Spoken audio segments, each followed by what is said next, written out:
What's going on, everybody? Welcome to the special Tuesday live with the King Closer, RJ Bates III, and flipping mastery genius, Jerry Norton. That was a better intro than last week. Hopefully my calls are better this week. What's up, Jerry? Not much. How are you, buddy? I'm excited to be calling some Red Panda leads today. Me too. We've had some pretty good experiences with Red Panda. Last time was when we had that goofy stuff with Missouri, but outside of the goofy stuff. Was that Red Panda when we called Missouri? Yeah. We had some really good calls. Great leads. Are you closing on one today from that? It's not today, but it's in like 10 days. But it's from one of those Missouri ones. Yeah. There you go. Yep. So you were saying that was the one that was basically a laydown. Just right out of the gate, she basically just begged you to take it, right? Yeah, if you guys remember, if you were watching, she pretty much was like, I bought it for this. I've got this into it. I want 210. It's worth 300. You can have the rest. Just close by my date. Okay. That was it. There you go. And she's been a dream ever since. Like, sends me pictures, communicates with me. She's been awesome seller. Jerry, do you not have a titanium hat? No, I got ripped. I don't have a sweater either. A hoodie. What are we doing? I don't know. What do I pay Stephanie for? Yeah. I think I'm gonna have to ask Stephanie after this live, like, why does Jerry not have a hat? So we're gonna send you some swag so you actually look like you're part of this. And since Randy Charlton now brings this up every single live, he's like, Jerry really needs a titanium hat. I would wear it. The only thing that I request is that when you go out and you brutalize the farm animals, that you don't wear it, okay? Don't get blood on it. Yeah, we only wear it when we do cute things with the animals. Can I wear it when I play with my possums? Sure. All right. Well, let's get to it, man. What are you going to start with today? I think I'm going to start with number 29 on our list. So, guys, if you don't know, RJ and I are looking at a list that Red Panda provided. We've got right now 34 leads to call from all over the country. I like this one, RJ, because it says it's Missouri, which I'm kind of excited about calling. It's divorce, sell ASAP, and condition good. I mean, I wish that said bad, but they've owned it a long time.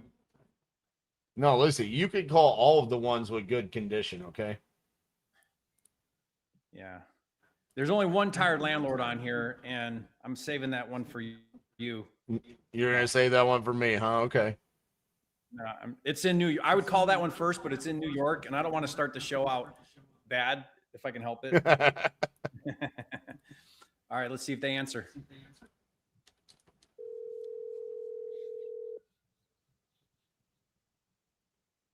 Your call has been forwarded to an automated. Try it again.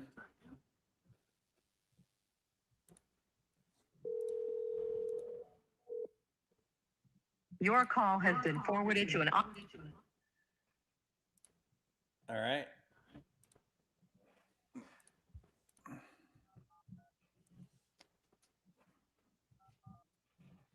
I think you should go with 27. 27? Okay, I'll try that one. Yeah, that's screaming lay down right there. Is it? Yeah. Hello. Yes, hello. How are you, sir? Is this Tanner? Okay, may I ask who's calling? Yeah, my name's Jerry Norton, calling you about your property on Saverton West Road. Yeah. Yeah, I understand you're looking to sell that?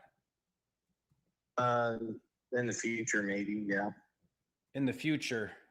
Like in 30 days in the future, or when in the future? I don't know exactly. It just kind of trying to, I'm not sure exactly when I would want to sell it, to be honest. Okay. Are you living in the property? Yeah. Okay. And my notes say here, just so I make sure I got the right thing here, divorce going on. Does that sound right? Well, separated from my significant other, child, or mother of my child. Okay.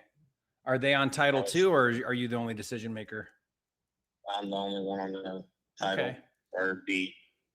Well, what's your make me move number? You know, what's the number for cash, close quickly, no cost to you, no commissions, close on your timeline? I have to be at least 200,000. 200,000. Okay.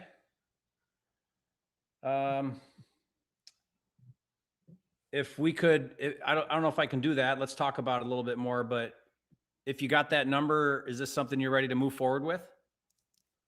I mean, not right away because I don't even have anything else lined up to move into or anything. I'm just kind of trying to feel it out and see if I can find something else. You know, I just need to downgrade and find something smaller or an apartment or something for the time being. So, Would you buy something else or would you rent?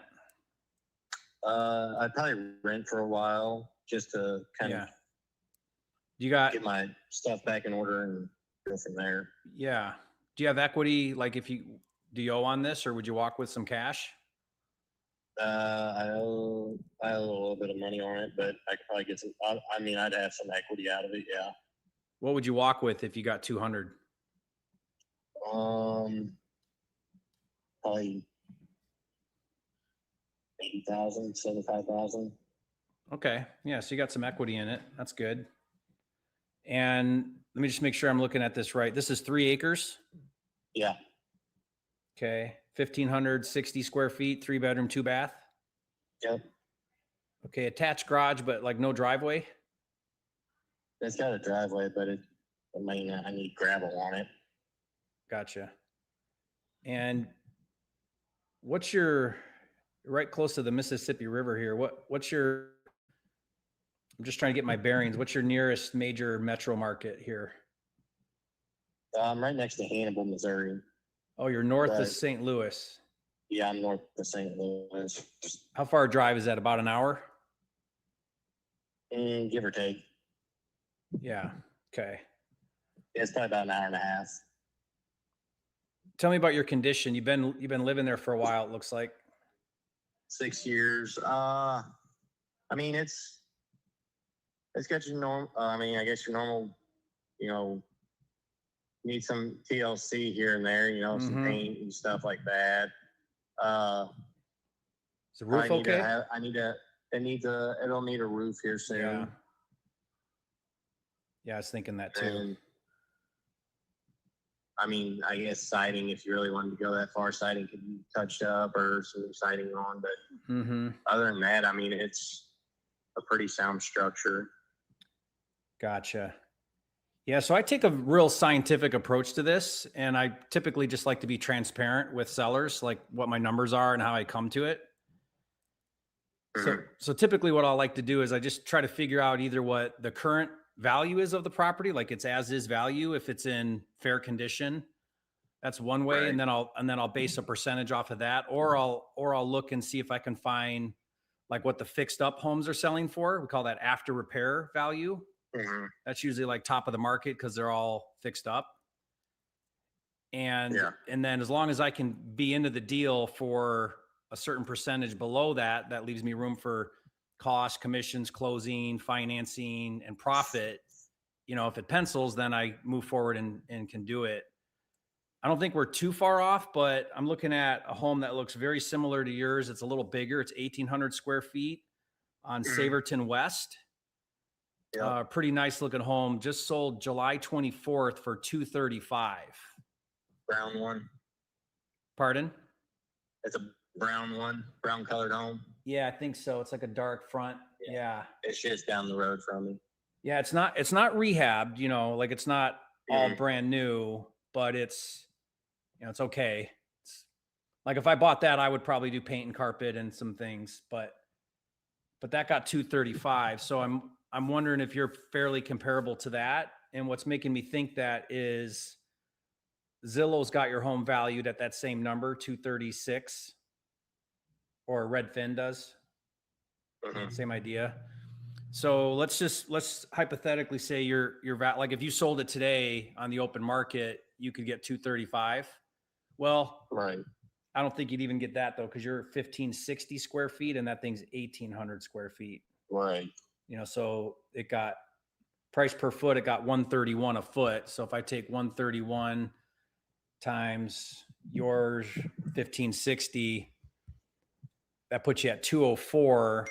So where you're asking is probably right where you could get if you listed it, paid commissions, cleaned it up, did some things. You could probably get that 200 number. But for me, Right. I would need to be, I mean, that's what I would resell it for, or I would put money into it and try to sell it for more. But I would need to be, you know, quite a bit under that for it to make sense for cash. Right. So if you're looking to, I mean, if you're just window shopping, then I could tell you where probably most investors like me would land. And Okay. then you can make decisions based on that. Okay. Okay. So I would need to be around 140. Yeah, I couldn't do that. Okay. Yeah, but that's what investors are going to want to pay, somewhere around there, Okay. right? Well, that's good to know. I wasn't sure what kind of Mm-hmm. number investors might throw out there, But just keep in mind, a general rule of thumb is whatever you sell it for, if you go the traditional route, like list it, figure about 10%, because that's going to be commissions, closing fees. Usually a seller wants concessions, or you got to fix up some things or whatever.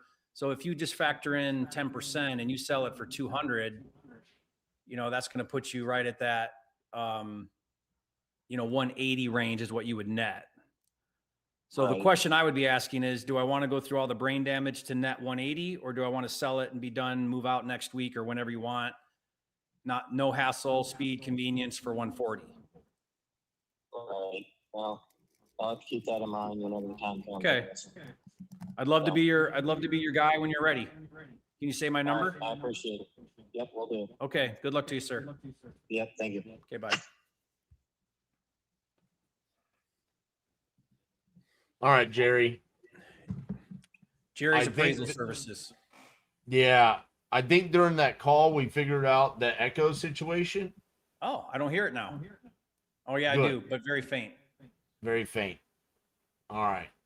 Well, we might have to toggle with the mute a little bit just to overcome some of these wild technical issues that we've experienced over the last 2 weeks. But for my boy Kevin Fonteca out in Vermont, I'm going to start by calling this Vermont lead.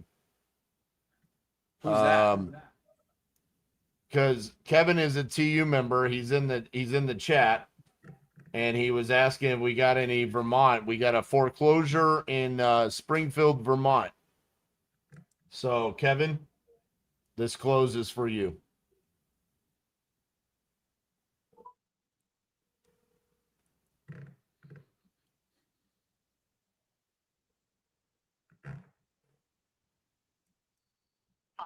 Zero, eight, eight.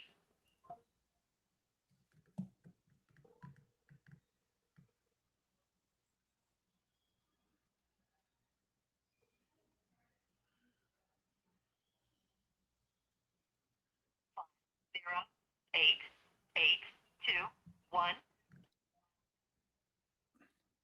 Is not available.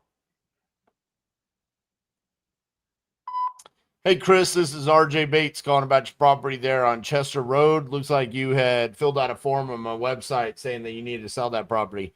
If you could, give me a call back at 817-915-6860. Thank you.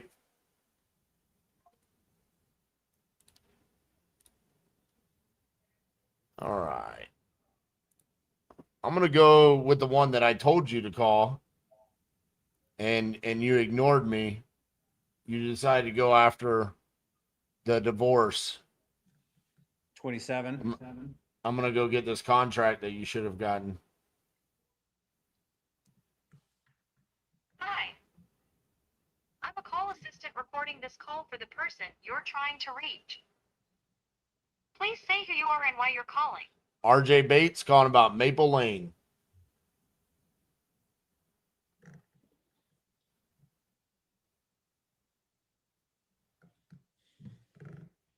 I'd be grateful if you could give me your name. RJ Bates.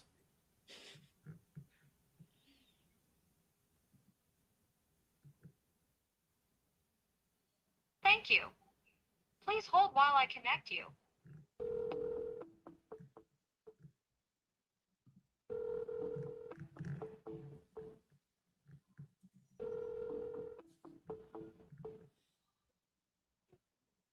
Hello?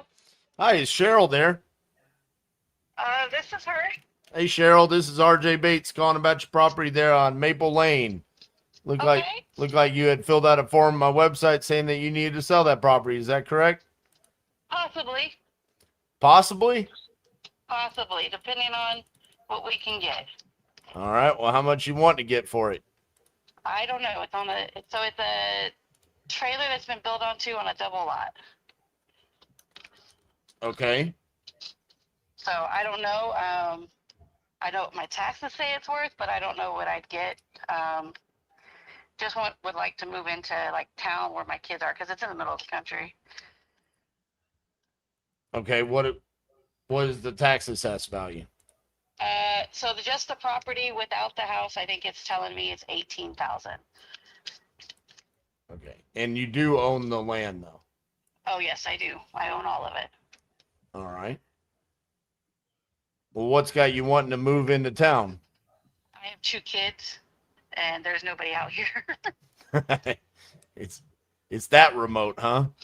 Yeah, well, I mean, it's out here, yeah, but in order for my kids to go to town, they have to, and they're not old enough yet they have to ride a bike up to or like a county line kind of thing, and it's too much traffic on there, and it's like 7 miles into town Okay. for them. Also, you're kind of relatively close to Peoria, though. How far away is Peoria? 45 minutes. 45 minutes. Okay. Yep. The closest town is Pekin, which is 25. Okay. So I live in Texas, and funny enough, my son plays hockey, and this past season he played a team from Peoria. Oh yeah. And none of the other parents knew where Peoria was, and they were like, "Where is this?" I'm like, "Man, I've done a lot of deals in Peoria. I really like Peoria." So, all right. So this was, you said it was built onto. Was it that front overhang? Is that what was kind of added?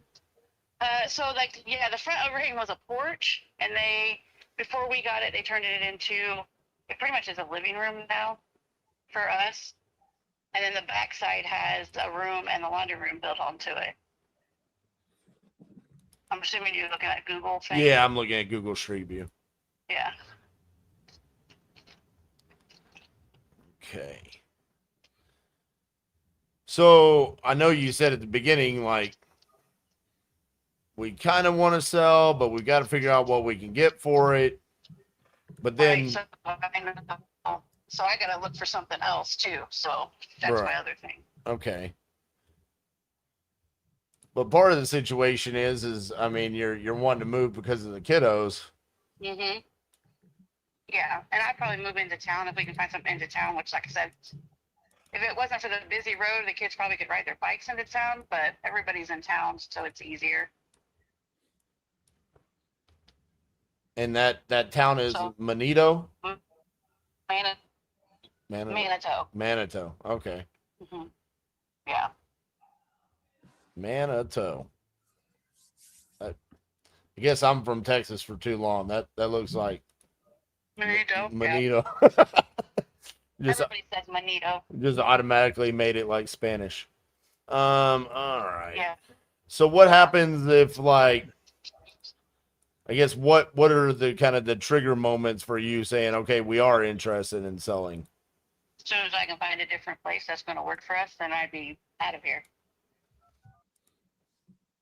And you got to get the right amount. Right. Even if it's for a down payment, I would be just fine.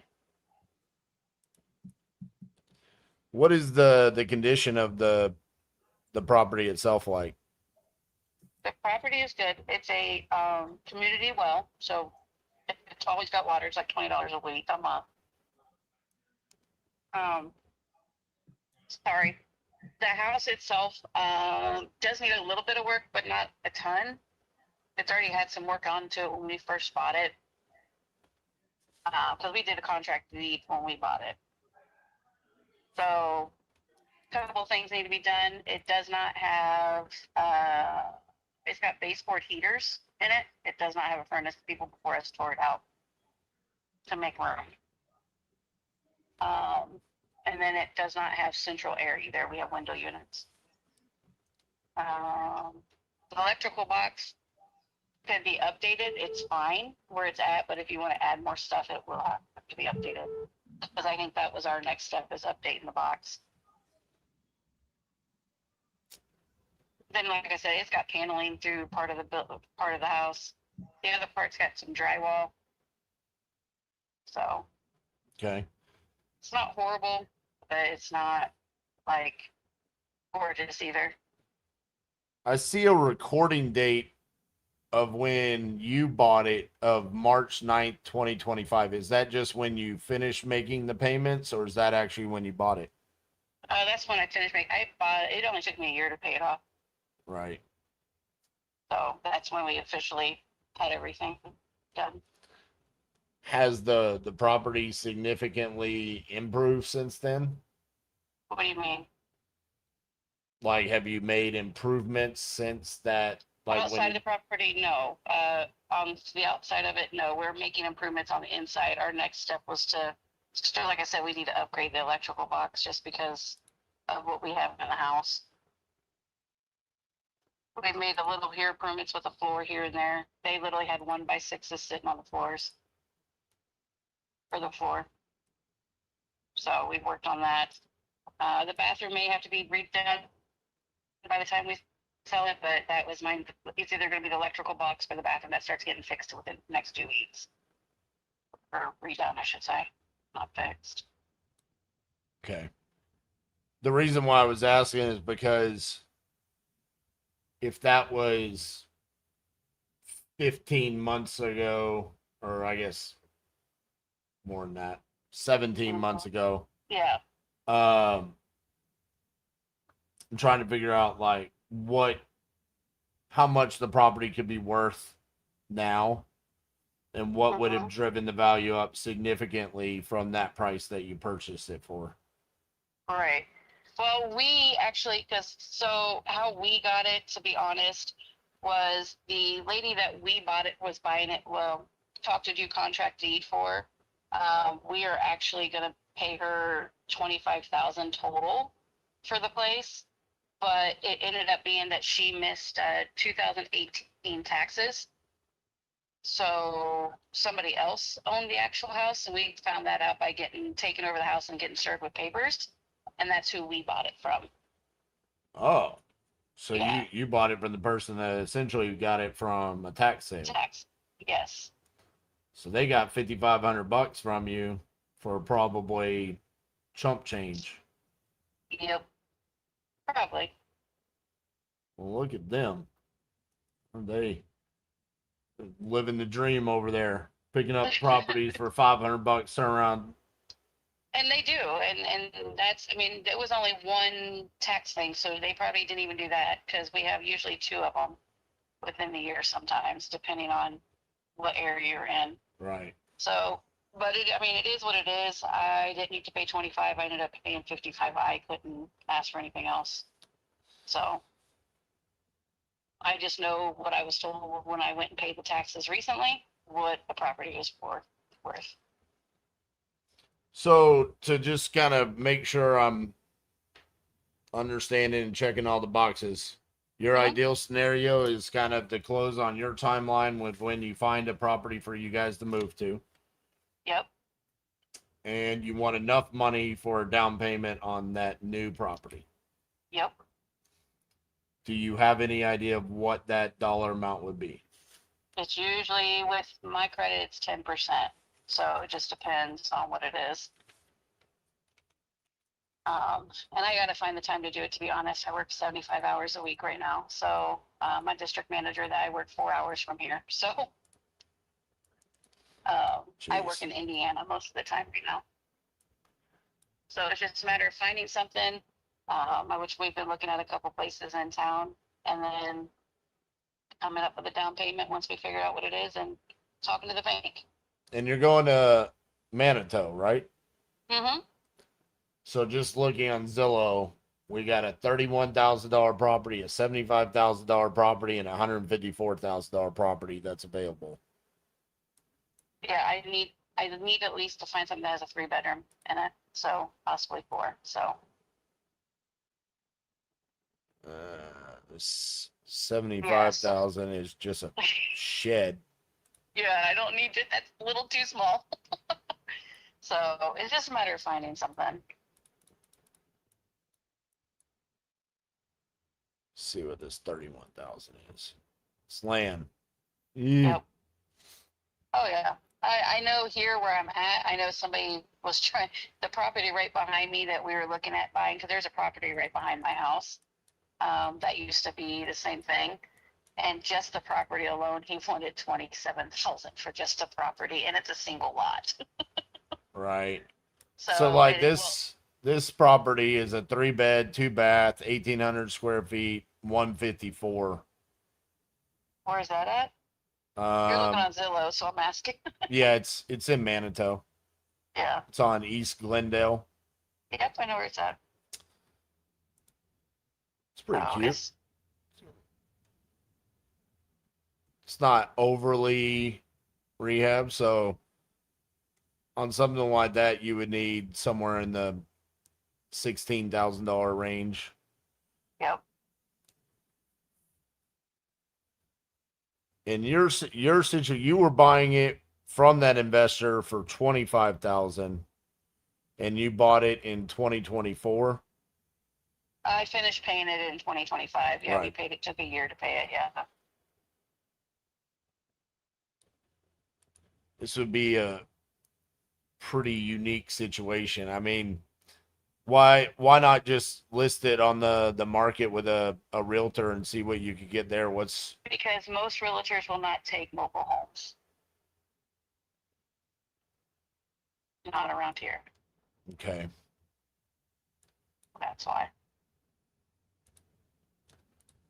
My mother-in-law's sister-in-law is a realtor for Keller, and they won't even touch it. They don't do that because there's not a very big profit in mobile homes, or even their property right now. She said, which there's a couple properties around the area that had mobile homes on them, and they just tore them down and selling the land because the land's worth more than the house on it. At least that's what I was told. I'm being honest. I probably shouldn't be, but I don't know how this works. So, Well, I'm just trying to figure out if there's anything that I can do from an investor standpoint without, because I'm trying to figure out like what could we do to make money with this? What would be our exit strategy? In reality, it would probably be to do the same thing that the person that sold you the property was attempting to do. yeah, Take it down, turn around, sell it on a land contract for right. deed, same thing. Yeah. Just that $16,000 number just feels like it might be a little high, but also time is not overly critical for you guys because you're going to need to take time to find the place. Right. So there's a part of me that's like, well, what if I offered you the 16,000? We put a closing date of whenever you guys find another property. We just need to know the 30 days in advance of when that Right. is. Yeah. And in the meantime, I do all the things that I need to do to try to be creative to get this either moved to a future owner occupant or another investor or something along those lines. Right. Because if that, I mean, just rough estimate, how long do you think you would need to find another place? I would say like 30 days if we can find it. Yeah. So Just depends on how long that place would have to, if it's open and vacant, or we're going to wait to then move out. Yeah, but it would take you 30 days to find it. And then if you're Oh. if you're going to close with a bank, I mean, it's going to take another 30 days to close with the loan, you know. Possibly, yeah. Yeah. So probably somewhere in the 45 to 60 day range. Yeah, possibly, yeah. If we can do it, if I can find it sooner and make it work sooner, then yeah, it'd probably be working.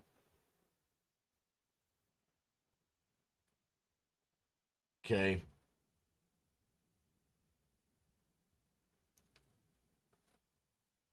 I think I would be open to trying that, but I would want to keep like an open line of communication. I wouldn't want to get in a bad spot if like, hey, I start putting this out there and it's crickets and I feel like I'm gonna Yeah. get myself in a bad spot.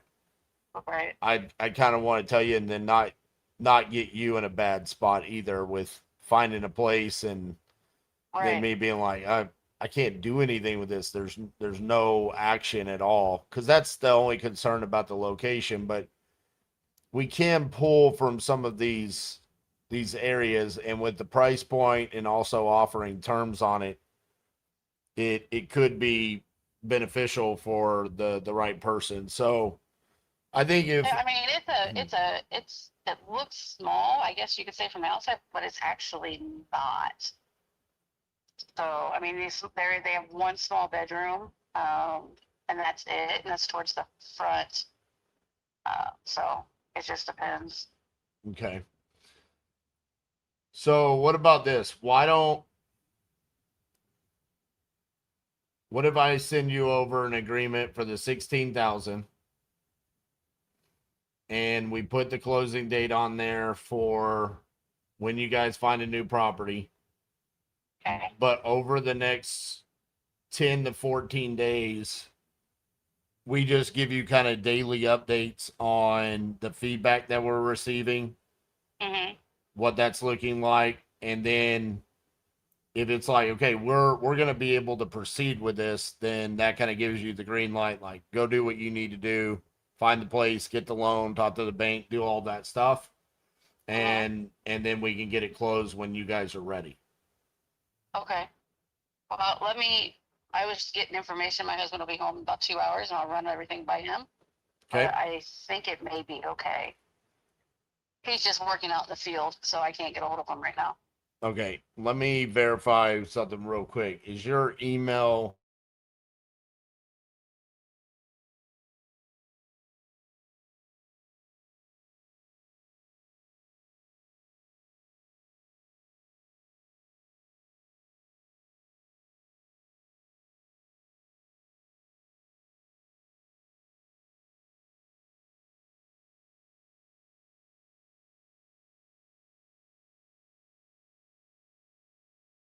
okay? What I'd like to do is let me go ahead and write up the contract and send it over to you guys. So then that way, when he gets off, then you guys are discussing this. You have a actual tangible contract to review. So that way Okay. you're not kind of guessing Okay. and trying to reiterate everything that I told you. It would just be in writing. And then that way, if you guys are ready to proceed, you can just sign the contract. If you have questions, you can obviously call or text me. This is my cell phone number. Okay. If you do sign the contract, just expect a call from my team pretty quickly. Okay. Either depending upon what time it is. If it's after 5-6 o'clock, it would just be a call in the morning. To then just discuss like, okay, we're gonna need to get some pictures. We're gonna need to figure out the access, which obviously you guys are living there, so we would have to make those arrangements around you guys, and then just That'll be the rough part. yeah. Well, I can promise you this: it can't be any worse than some of the other situations that we've dealt with. So I'm not worried about that. I mean, with you guys living there, it's more of just let's figure out a way for us to gain access a couple of times. It's Yeah. do y'all have any big dogs or anything? I have two. Okay. We can make That's what I arrangements. said. Yeah. Well, and I work, like I said, I work 4 hours from here. So I'm usually gone most of the week. I may have one day off a week. Like today's my day off. I won't have another one off probably for 2 weeks because I'm opening a new store in Indiana. Okay. So, and then he's out in the field till dark. So that's the other problem. Okay.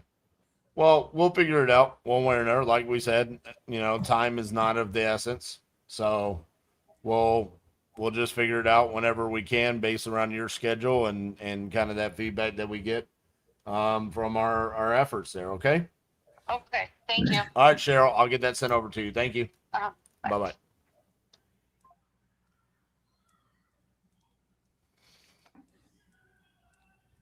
What are you thinking on that one? Thinking two things. There's a TU member that likes properties sub 35,000 in that area, and they like to do wraps or how she purchased this or was going to purchase it on a contract for deed. So I would call them. It's the Hoffmans. Mac 25795 says, "No way, that's a deal." That's right, Mac. I actually love wasting my time more than anything. I actually just prefer to get signed contracts on YouTube to just waste my time and my team's time and sellers. No, the Hoffmans would be the first call that I would make there. And then also, this is 45 minutes outside of Peoria, and we've done a significant amount of deals there. Considering the fact that we're seeing properties in what appears to be smaller and worse condition in that neighborhood being sold in the 30s and 40s. I'm curious if someone is willing to come in, buy this in the 20s, and then turn around and do a contract for deed in the 40-50 range, which is basically what the investor that was going to sell her this property, that's what they were doing. Yeah, I like how you kept the door open with her and explained to her, like, hey, I really don't know. Let's get something in place. Let my team work it. We'll communicate with you if we can get something done. If we can't, we'll let you know. And that's a great way to handle the tricky ones, like a mobile home and,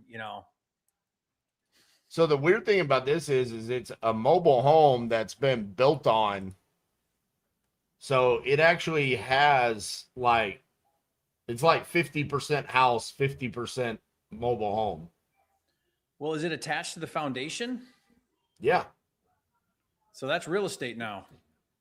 Right. So it's like they had like a deck over the front of it, and they enclosed that, and you can see the foundation around it. That's the living room that they added to the front, and then there's a laundry room in the back that they added on as well. So you can see it. Yeah. So yeah, I mean, is it going to be the best deal in the world? No. But also a deal that has no timeline, no urgency to it. I'm definitely willing to do that for $16,000 price point. Yeah. All right. Good work, RJ. I'm going to call 16.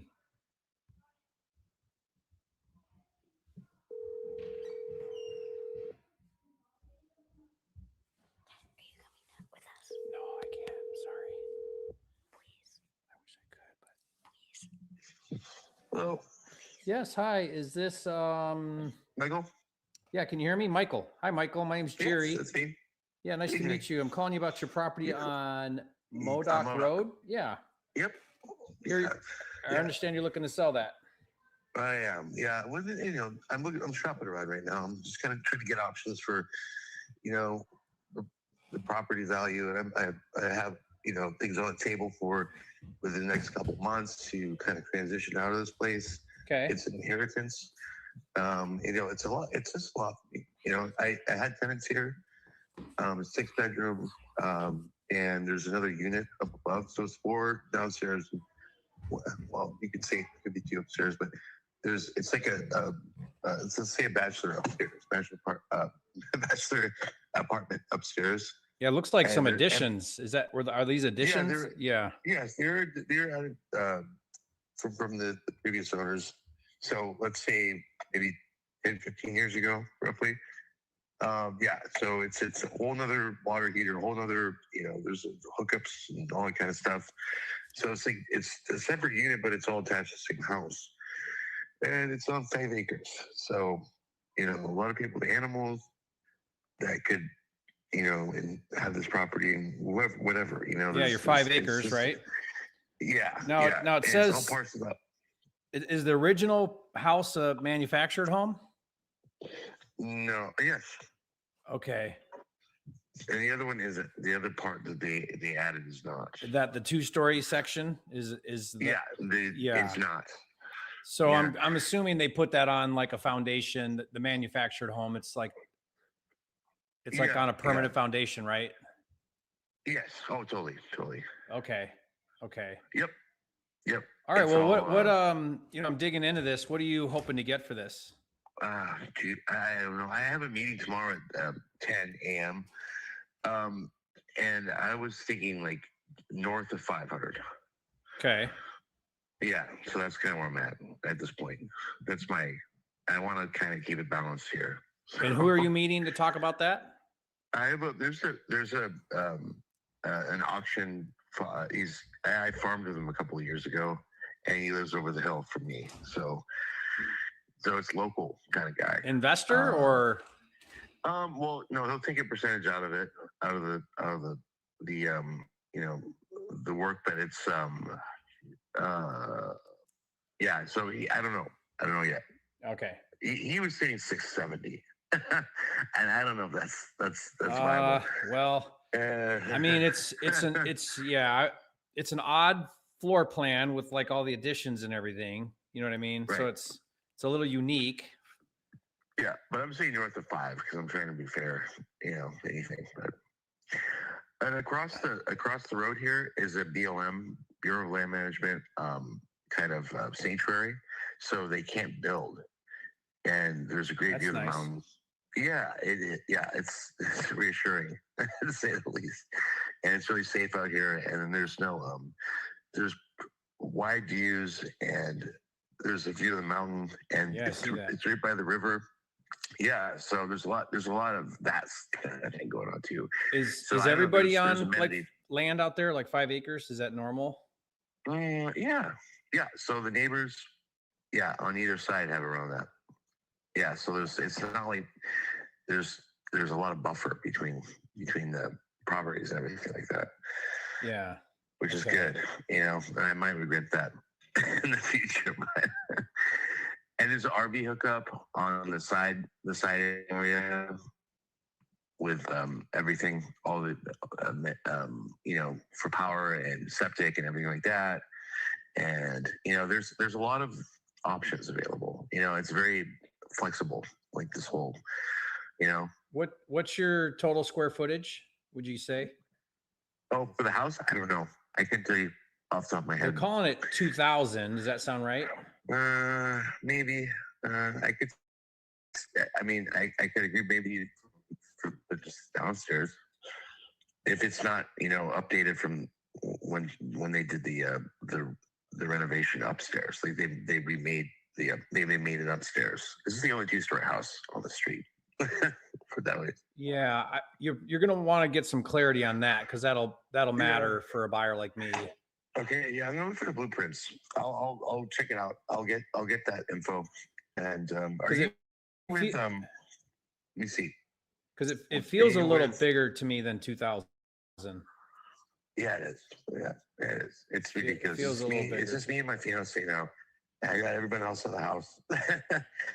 Are you with Alder or Garen? No, Okay, I don't know who yours? that is. Okay, what's your name? So I can. Jerry. My name's Jerry, and I'm an investor that does Okay. marketing, talks to sellers like you, and tries to buy houses. Great. Okay, so Jerry, and then you're with I'm Are you- just a solo operator, owner Okay, great. operator. Got it. Yeah. Got it. Okay, I'm gonna save your number, and then maybe I'll get some pictures and then get you the blueprints or whatever, so I can find out the exact square footage and everything like that. Yeah, I mean, we can make some Stuff like that. assumptions, but let's just make sure we clarify that during like due diligence. Oh, But of course. The way I operate is, you know, I try to figure out what the value is. I try to buy it at a discount from that value, so I have room to Yeah, of course. make money. You know. Yeah, And yeah, if- I totally get that. Okay. Yeah. Are Yeah. you? Um, But you don't have a Sure. lot of urgency here, or I mean, how I don't soon are you know. wanting to make like something happen? in the next month or so. Okay. So That's you're, kind of where I'm at. and you've got somewhere lined up you'd go? I've been pulling the trigger. I've been thinking about pulling the trigger on this place like, for a while. Yeah. And I finally got everybody out, and we're working on the place down here, and we're just sort of like consolidating and keeping what we want, and then sort of like trying to transition out of this place. So Yeah, that's because our- you got that's kinda you got where your we're next place to go to, right? Oh, I'm gonna get an RV. RV. Okay. Yeah, that's I'd want like a percentage down, and then if possible, then so I get like a down payment for an RV, and then kind of go from there. What do you owe on this? I'm at 200. You owe 200. Yeah, I have 200, and then and I'm the title holder and everything like that. I have Yeah. all the paperwork, it's all sorted out. Okay. So I have all the information for that, and so it's basically it's part of a trust, an estate. Yeah, my notes say you inherited it. Yes, yeah. So Okay. that's that, and it's all that's all sorted out. I have all the paperwork for that Okay. lined up. It's all through the judge and the court, everything like that, Mhm. and signed, sealed, delivered. kind of Yeah. deal. So, yeah. So I mean, I'm just. It's just too much. It's too much for me right now. Yeah. And I think like a family or whatever. I don't know what the there's a lot of potential here, but it's just it's not for me at this point. Yeah. I'm getting mixed values when I look it up, just because it's a little unique. Yes, it is. Yeah, But it's definitely not. Yes, but I mean, what do you think I would need to spend on it? Like, because I'm a flipper, so if I go in and I gotta make everything look brand new, what do I gotta do? Well, okay, so HVAC is not. It's outdated, and then Okay. the irrigation in the front, in the back. So I mean, I got to do carpet paint. But do I need to do roofs? Do I need to do? I mean, how old are the I don't cabinets? think so. No, they're not older. Like they're not re-up. I mean, I don't know. I mean, I see. That's my thing. I don't know. I don't know the whole rigmarole. Yeah. Typically on a 2,000 square foot house, if I'm doing cosmetic like surfaces, which would be countertops, floors, light fixtures, paint, stuff like that. I'm not doing major things like moving walls or roofs or stuff. No. Then on 2,000, let's say it's a little bigger, even if it's a little bigger, I would probably be spending 40 to 50 Okay. Yeah. just to I go think in that's there and about- do that's- everything. That's probably reasonable to Okay. consider. Okay. Yeah. Yeah. There's nothing else that I can say. There's no leaks or anything like that. It's just, yeah. I mean, I've been just kind of keeping up with the upkeep. Yeah. So I mean, it's in fair condition. Let's put it that way. Let's say it's 70 out of 100%, 75 out of 100%. Mm-hmm. Let's put it that way. I don't know exactly. And how else to put it, 'cause I'm not. would you leave it empty or because is there stuff in it? All the stuff from the. There was tons of stuff. We have a 3-car garage also, and so I cleared that out mostly, and so I would get like some kind of storage unit for certain things, and then it would be mostly I can get the rest of the stuff out. Yeah. Mostly, let's say 80% of it out of here. Okay. Yeah. I just need to know am I getting it like broom swept clean, or am I going to spend 10 grand in dumpsters? You know what I mean? I don't think so. Yeah, I know. Yeah, no, I'm working on that now. So I mean, I've been doing it for the last like 2 or 3 years. So I found I found a comp I really like. I think is comparable. It's 2,100 square feet. It just sold in July. It's on 6.9 acres. It's close by. Okay. It's not fully renovated, but it's pretty good. I mean, it's like if I were flipping the one I'm looking at, I would probably do countertops and some things, but it's in really good condition. Yeah. And it sold for 606. Okay. Yeah. And that's a good comp. That's a good comp. as and a little bit more land, you know, Okay. 1964. So Oh wow. it's a little Okay. older home, but it's been updated. Like it's nice. All the structure of it. So what I would do is if that's my comp, then I got to be all in for it to make sense as a flipper to factor in costs and everything else and a little bit of profit at 70% of that resale value. Oh, okay. So that puts me down there in the fours, low fours. Okay. Okay. Yeah. Oh boy. Yeah. Okay. Well, so I owe 2. So yeah. that's where I'm at. Yeah. But I mean, if you want to, there. yeah, you got plenty of room. I mean, if you want a quick, maybe you can get 5, I don't know, but if you want a quick sale and be done and move on, then, you know, I would be at probably 400. Okay. Cause that would give me some room for some repairs and between 4 and 5, like somewhere there. Probably closer to 4. Because I gotta spend a little money on it when I buy it. So if I buy it at 4, I got to spend some money and then try to resell it for 6. But then I got all that cost involved. Yep. Okay. You know, yeah, that's fair. And make something. I am. No, I got you. Yeah. Thanks, Jerry. I'll save your number, and I got a meeting tomorrow at 10, and then maybe I get back to you this week. Yeah. And okay. I'm just juggling here. Yeah, but I think 4 would be a fair number, and it would get it done for you without all the headache. Yeah, that's what it was purchased for back when there was a housing market, like when the market was up back in years ago when it was actually purchased. Yeah, I see that it's sold for that. It's sold for that. Yeah, I think so roughly around there. Yeah, so I just want to be fair, and then I'm not trying to. We'll kind of meet somewhere in the middle around there. Well, save my number. Call me back. I'd love to help you out on this one. All right, I appreciate you. Okay, appreciate you. Bye. All right, take care. I mean, what's nice is he's not emotionally attached to it, and there's equity. It wasn't a bad response to your offer. No, he didn't shoot it down and tell me no way, go pound sand. I think 600 or so is the value of that. He kind of was almost, it felt like he was happy when he was like, well, I only owe 200. So you're 400. That's $200,000 in my pocket. $200,000 in your pocket on an inherited house. Come on, man. Stress-free. Yeah. So that's a good one. Did he say he has a meeting tomorrow for something about the property? He's meeting somebody that said they would buy it, and it sounded like partner with him. I don't think he knows either. They're definitely bringing some white gloves. Yeah, they're bringing some white gloves. Yeah. They're going to protect his equity. Yep. I think you're right.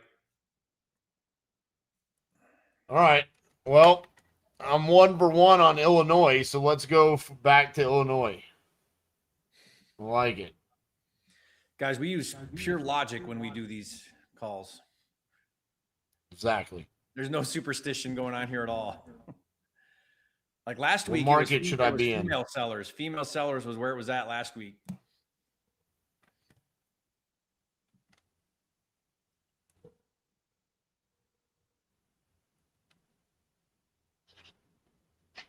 Hello? Hi, is Mark there? Yeah, talk to me. Hey, Mark, this is RJ Bates calling about your property there on Prospect Street. Looked like you had filled out a form on my website saying you needed to sell that property. Is that correct? Yeah. Fantastical. How much you looking to get for it? I'd say 35. $35? 35,000. Man, you never know. Sometimes I say that, and it is $35. Yeah. Let's go. All right. Well, tell me a little bit about what you got going on. I'm behind on my taxes about 2 years, and I just want to get out of Illinois. I want to go back to Iowa. That's where I came from. What part of Iowa? Over there by Quad Cities.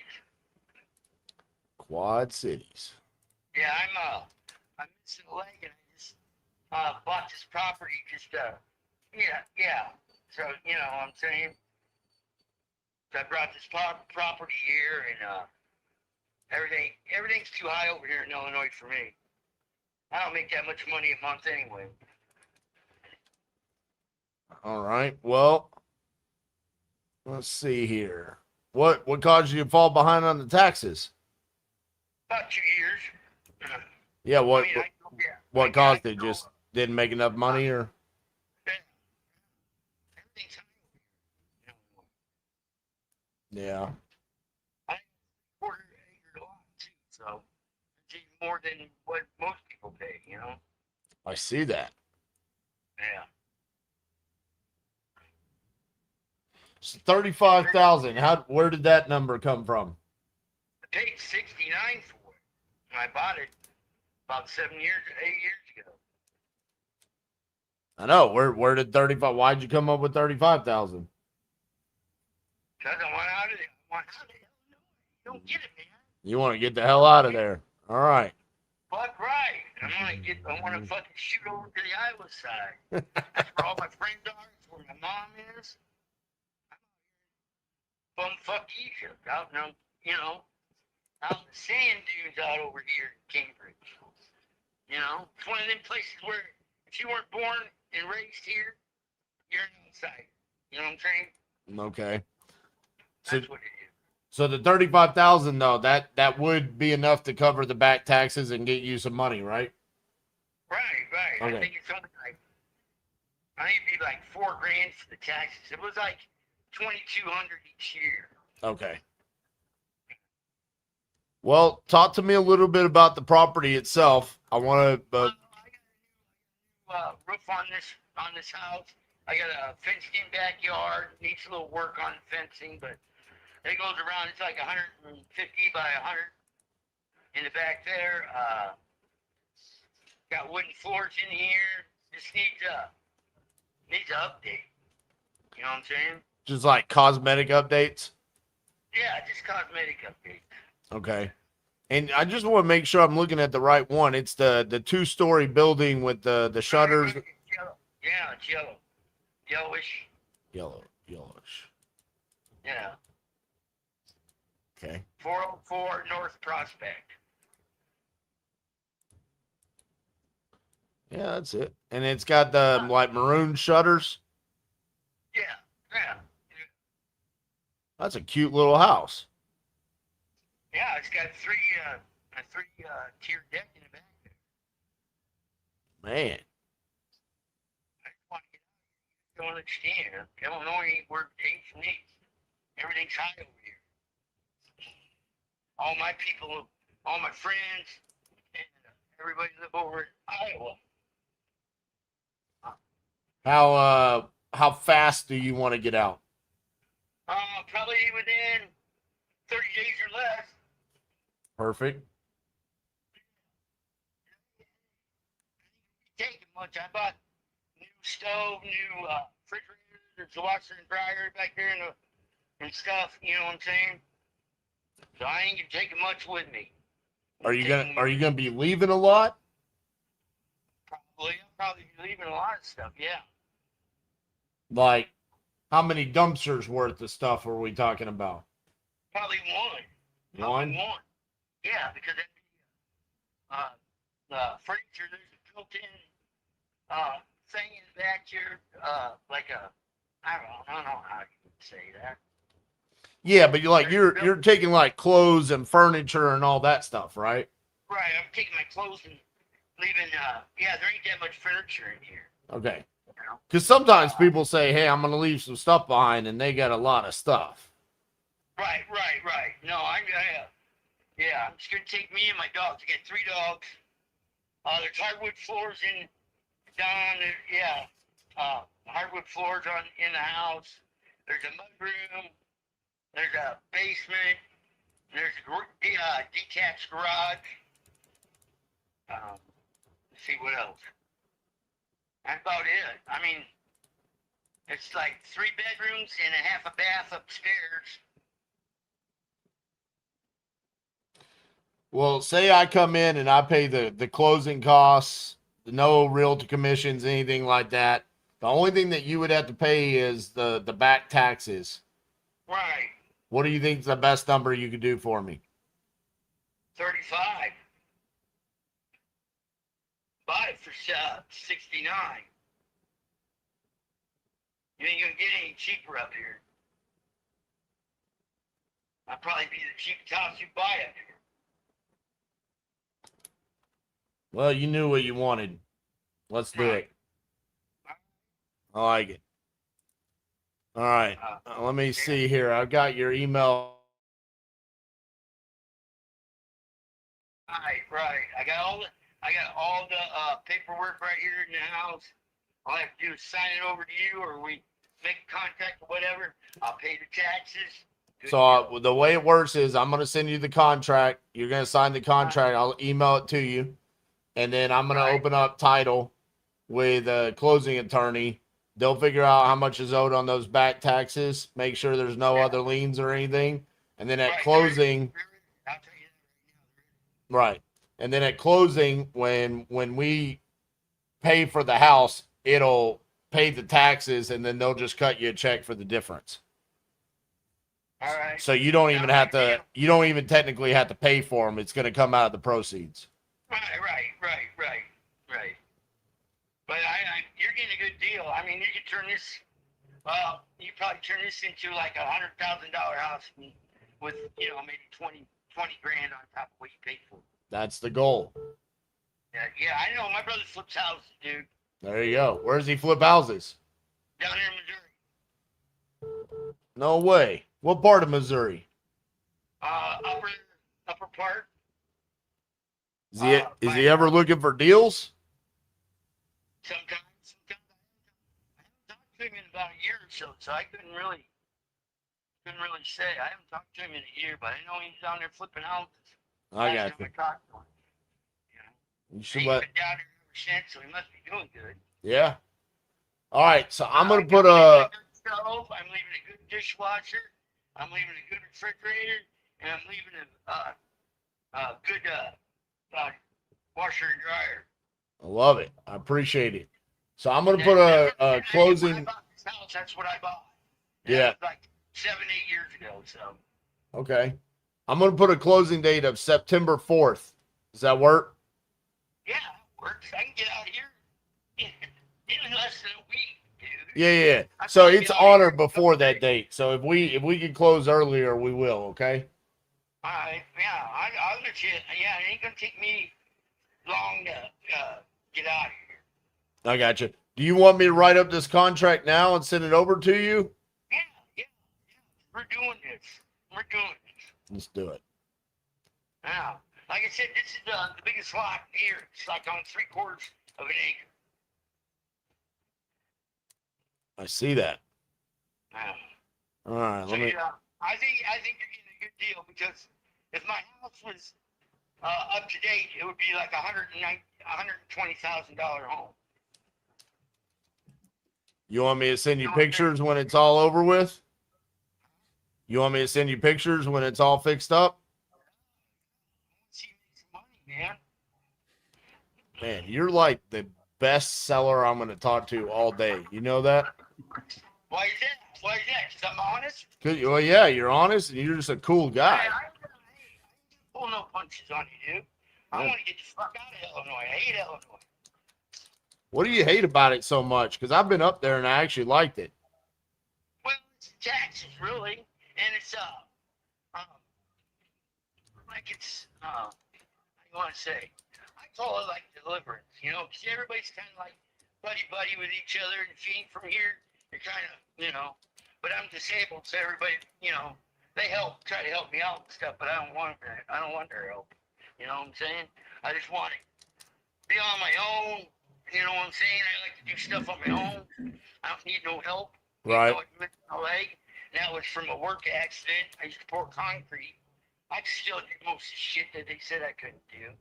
They were a bunch of shit. But anyway, yeah, I just want to go back to her. It's like, I don't know, hour drive from where all my friends and stuff live. You know what I'm saying? Mm-hmm. So, if I go over and see them, I got the dog. I got 3 dogs. And if I go over and see them, I have to, go there and maybe stay a couple hours and then come back home, And nobody likes to come out this way anyway. So, yeah. All right, well, give me just a few more seconds here. I'm almost done writing this thing up. Because, the cost of gas, I'm paying $1 more a gallon in gas than my friends are over in Iowa. A pack of cigarettes is almost like $10 over here. It's like $4, $5, $6 over in Iowa. Stuff like that. It's just little stuff like that. See, I don't have that much money a month to burn. You know what I'm saying? $10 for a pack of cigarettes? Yeah. We're paying $1 more than what Iowa pays for a gallon of gas. You know what I'm saying? Or probably even on the water and electricity. We're kind of like even on that, but still, That's crazy. I know. I only make $1,500 a month. What do you do? I got a settlement, and I spent that money getting this place and a few other things, and I got the fence all the way around the yard back there. And, yeah, I just went out. It's just too much for me. I'm one person, and I only got one leg, and yeah, it's just this house is just too much for me. I can't keep up with it. What happened with your? Roof on the back end. I put a new roof on the back end, cost me $2,000. Yeah. So What happened with your leg? I was pouring concrete, and these idiots that own the company pulled some pilings holding the damn fucking street up in the air. I was 12 feet down on the ground with a big old heavy ass tamper. Big Todd yelled at me, and I didn't hear him, but I looked out the side of my eye. I could see the road had cracked, and it was sliding down towards me. I got my one leg out of the way, but I couldn't get my left one out. And it got pinned between a tamper and the road. And I heard every bone in my leg crack. Shit. So I told the guy that was watching, go get the supervisor and stuff and tell him what's happening. Some of the guys came down, and I told Todd, take that concrete off me. As soon as he did, the kids put the tourniquet on me and saved my life, because I would have bled to death, before the damn fire department got there. I was out of it for 3 days. My mom said they called it for me twice, so I don't know. That's what she said. I don't know too much about what happened the first couple of days because I was out of it. But I know it took me a month before they amputated my leg and I got good. And then it took me another half a month to show them idiots that I can live on my own. And then I had to take a physical therapy class for 4 times a week for 6 months. And then the last 6 months, it was 3 days a week. And then they said, you're good. Damn, that's crazy, man. I'm glad you're still here. You've been a hell of a conversation. I'm looking forward to doing this deal with you. Can you pull open your email for me? Yeah. I ain't bullshitting around. I just want out of Illinois. I've been saying that for almost 6 months now. Yeah, I got you. Well, you should be able to open up that contract.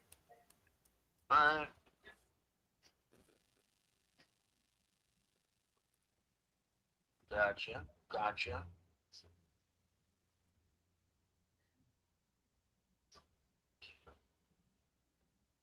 And where did it? Oh, I see. Okay.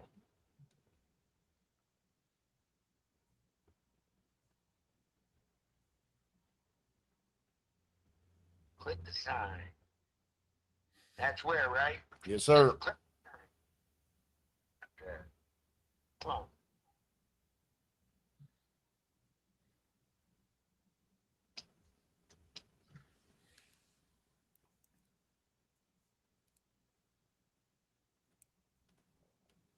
Let me sign. Here we go. I know I ain't a good writer, but there you go.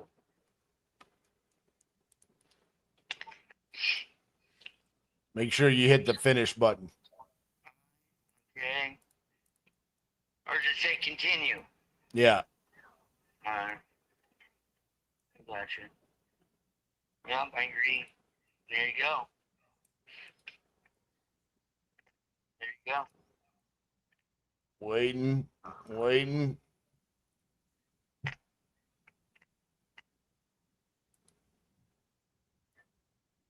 There it is. All right. So what's going to happen here is we'll send this over to the title company. We'll get that process started. My team will reach out to you, and they'll talk to you about some of the things that we're going to need to do, coming out, see the property and whatnot over the next couple of days. And then we'll get this done on September 5th. All right. All right. I had a dude that was living in the driveway in his camper, and he died here a couple of days ago, and they're still doing the autopsy, and that's still a crime scene out there, I guess, or whatever you want to call it. You know what I'm saying? Okay. You didn't kill him, right? He was a friend of mine, and he was old. He was like 63. He had diabetes. He had black mold in his lungs. He just gave up on life. You know what I'm Jeez. saying? And the coroner's been out here. You know, they've been out here, and the police been out here, and they told me not to move the camper or his vehicle. So I don't, I'm just saying that, until they, haul it or whatever they do. Okay. I'll be out there. So when you come in, that ain't my camper thing over there. That Yukon. Okay. Is, so. We'll figure it out. So.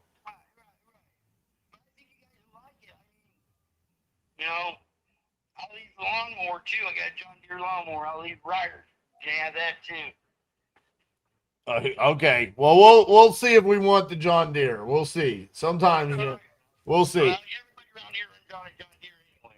Yeah. All right, Mark. Well, I appreciate you, man. We'll get this process started. We'll get you. Whenever you want to come out and look at it, hey, take a tour. Yeah, we will. We'll give you a call here shortly. Okay. All right. All right. Thanks, man. Bye. Yeah, bye. Was not expecting that at the end. Hey, there's a crime scene in the driveway. Don't worry about it, though. I mean, Maybe you it's got not till a crime September scene. 4th to get the crime scene cleaned up. That's plenty of time. Yeah, that's plenty of time. You know what? Let's I hope noticed, it's not RJ? an actual crime scene. Hey, you know what I noticed? Last week you had a seller with no legs. This week you have a seller with just one leg. That's right. And I actually have to call a seller back from yesterday. I was doing a one-on-one with a couple of TU guys, and I was like, boys, let me show you. So I went and called one of my leads, and I got to call her back at some point in time today, and her legs don't work. She's in a wheelchair. So she's got them, but they're pointless. Right. So You remember maybe what that's. you remember what you asked the guy with no legs? I don't. What? You asked him how are you gonna move all your stuff out of there or something like that, and he said, "I don't have any legs." This totally sounds like something I would say. He's like, I don't have any legs, RJ. Oh man, the ARV on that deal was probably somewhere between the 115, 125 range. We got one right around the corner there that just sold for 110, and it really wasn't updated. You were due for an easy one, RJ. Dude, that is a good deal. Yeah. Like, he's got a nice house. That's what I was asking him. I'm like, it's the one with the maroon shutters? He's like, yeah. Yeah. That was like my laydown where the seller's like, hey, I know there's equity and come take it. Just get my deal done for me. Yeah. He's like, I'm giving you a good deal. I'm not going down for 35. Okay. Yeah. You're right. I honestly felt embarrassed even asking for more of a discount. I always ask, but not always, but I get where you came from on that. All right. Well, I better get to work here. Oh, you hold on. Are you feeling the pressure that I felt last week? A little, yeah, a little. I just want to know why the chat's so nice to you. Please leave your Danny message. Force roasted me. Last week. I know he's making up for it though. He's proud of you today. He's proud of me today. Yeah. He said Batman is so back. Please leave your message for. Well, Danny, it's not Batman, it's Robin, remember? Robin's back. Robin's back.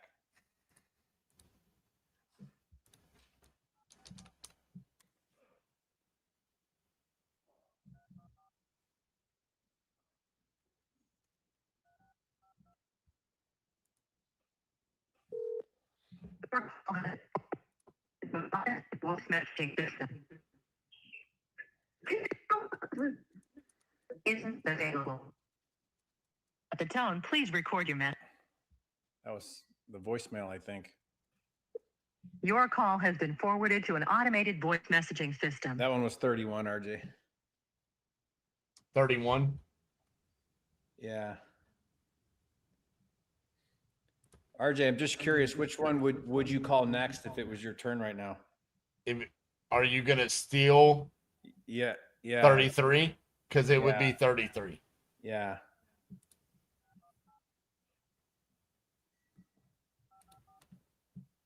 I wasn't just curious.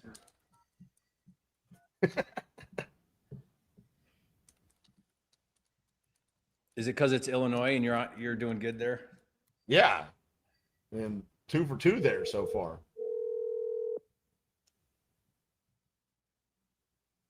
Checks all the boxes, this one.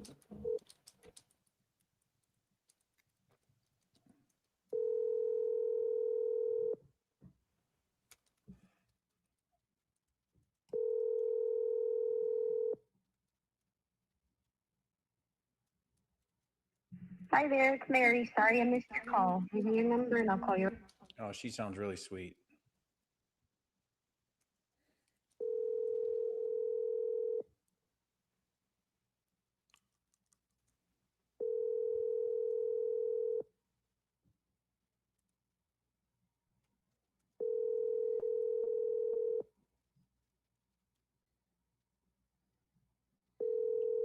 Any more good ones in Illinois?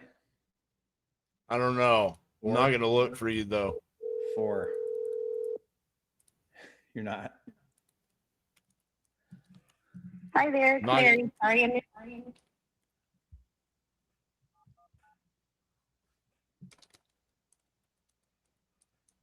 I'm going to call this other one in Illinois before you do.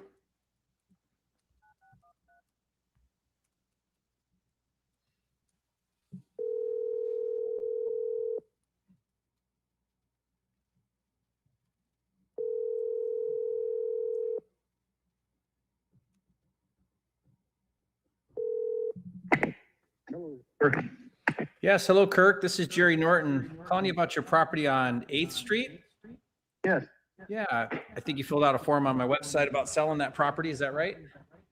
yes, that's correct. Okay. So I bought the mortgage, foreclosed on the house, evicted the borrowers, so it's now unoccupied and the trash has all been removed. Oh, are you an investor? Yeah, yeah. I Okay. usually don't, I don't want the house, I don't like the houses. I like doing the loans only. Oh, So I try and get rid of the house as quick as I can, so. looking to Okay. Sell the house. Good. Well, are you looking for another investor? Because that would be me, but I'm kind of like you. I got to get a deal. Oh, sure. Okay. And I'm looking to make a deal. So, Okay. First question is, do you buy in East St. Louis? I buy anywhere if the numbers pencil. Okay. All right. I'm looking for around $10,000. $10,000. Yeah, that's definitely in my ballpark. Okay. Now, needs work. It's the occupants. There's some malicious vandalism that happened. They filled the tub and it caused damage in the kitchen, ceiling in the floor, and hacked the drywall with a hammer. So there's several holes in that drywall. Okay. What do you think I need to spend? 20,000. Do all that for 20? I think, I've never seen it. I live in Colorado, so this is something I have never seen. I've got, I had guys go in and sent me a lot of pictures, cleaned all the trash out, that kind of stuff. I have never seen it myself, so. You've got all the pictures though you could send me? Yeah, I can send you a bunch of pictures. Send that to me if you can, right to this number. But there's too many. I'll put it in a Google Drive and send you a link. yeah, that'd be better. Yeah, that'd be better. But I can pull the trigger, close quick. When you said everything's ready, when would you want to close? Whenever you're ready. I mean, I had a guy supposed to be buying it right now. He's supposed to be buying it for 3 weeks now, and he's just dragging things along. So I'm tired of messing with him, and I was going to sell it to him for 10,000. So first 10,000 takes it. So why do you think he's not closing? I don't know. I mean, he actually lives in the area. He buys a lot in East St. Louis, so he knows the area. Yeah. He says he's getting 4 other houses, and mine's just part of it. And the title company's taking forever on these other 3 he's trying to get. So I don't know. He's been saying that for a couple weeks. So I'm kind of, our purchase sale agreement time has run out. So okay, so you're out of contract, right? Yeah. We had a purchase sale agreement for exclusivity for 2 weeks. That expired probably 2 weeks ago. Is this 2-story? Yes. Yeah, but it can't be 880 square feet. That can't be right. Is that? No, No. that's not right. No, it's a 3-bedroom, 2 bath. Yeah. With a basement. What do you think the square I'm not footage sure is? You don't know. I couldn't say, since I'm not having seen it. Yeah. I couldn't say. But I guess it's got to be 1,600. It's 18. I think it's 18. That could be right, because the basement is finished. Yeah, but those 2 stories like that are going to be, not counting the basement. Okay, let me look here. I mean, there's definitely some real cheap sales that happen in this neighborhood. Like there's a 5,000, a 6,000, but then there's some higher price stuff. If I fix this up, what do you think the back end is? Anywhere from 50 to 75,000. Yeah. Okay. As a guess, I really don't like dealing with the houses, so I really haven't looked into that end of it. I want to just sell it as is, and I'm not the best one to ask about ARV and stuff like that. I work with a lot of buyers. I would probably move this to one of my buyers. But I think the end game of this is a rental, not a flip. Okay. Because it's just the next door neighbor wants to buy it. I mean, next door neighbor contacted me during the whole eviction process, and she's willing to buy, but she wants it in move-in ready condition. So I don't want to get in move-in ready condition. So what would she want it for? To live in? Live in, yeah. Okay. She lives right next door. It's a better house than what she lives in. So yeah, she was wanting to move into it. Yeah. But how much time would you give me on due diligence? However much you need. I mean, I mean, because I would, whatever. I mean, I would need to be under contract with you, but then have a little window of time to get my head around it. Kind of like your last guy. Would you, I guess I'm just bringing that up because I don't want to have an issue with that where you're, meaning if I got, I mean, typically I can get it done in 5 days. Okay. So it'd be an inspection contingency for 5 days. Okay. Are you all right with that? Okay. Yeah. I'll just tell them, I got somebody else looking into it. So either close now or, somebody else is going to look at it. So. Yeah. So I'd email you right now a contract. I won't do any due diligence until we have that in place. Once we have that, I would probably have a 5 day. Sometimes I'll do 10 days, but I get you're trying to move it. So I would probably go faster, and in 5 days, I'll know if I can get it done or not for the 10. Okay. And if I can't, I'll let you know. I mean, is 10 the best you can do? Because I'm worried it's a little tight with what it needs. Well, that's the offer I've got now. That's what the other guy was gonna buy it for 10. So yeah, but he's whoever flaking comes up out with the money first. Yeah, he's flaking out. So whoever comes up with money first. So yes, I'm willing to deal. You are willing to deal? So, I am willing to deal. Would you do it for 5 and we close in a week? Um, 5, possibly, I'll give it a possible.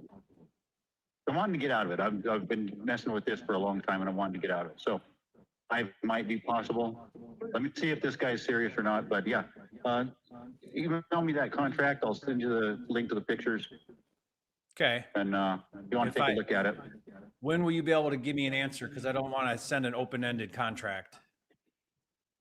Because then Let's say I'll give the guy 24 hours. okay.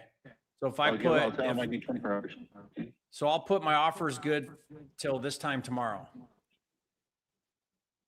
Okay. Is that Yeah. fair? Because then I just need to have a commitment from you, and we have a. I don't like to end without a firm date on things. You know what I mean? Oh, sure. Oh, yeah.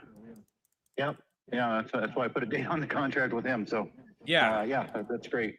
And I'm gonna write it up at 5. Okay. Okay. And then if he falls through, let you tell me, and we'll close it out. Okay. All right. That sounds good. So what was your name again? Jerry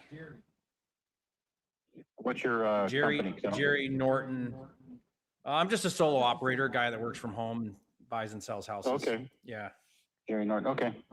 Okay. So yeah, send me that email, and I'll Okay. an ultimatum, see what we can do.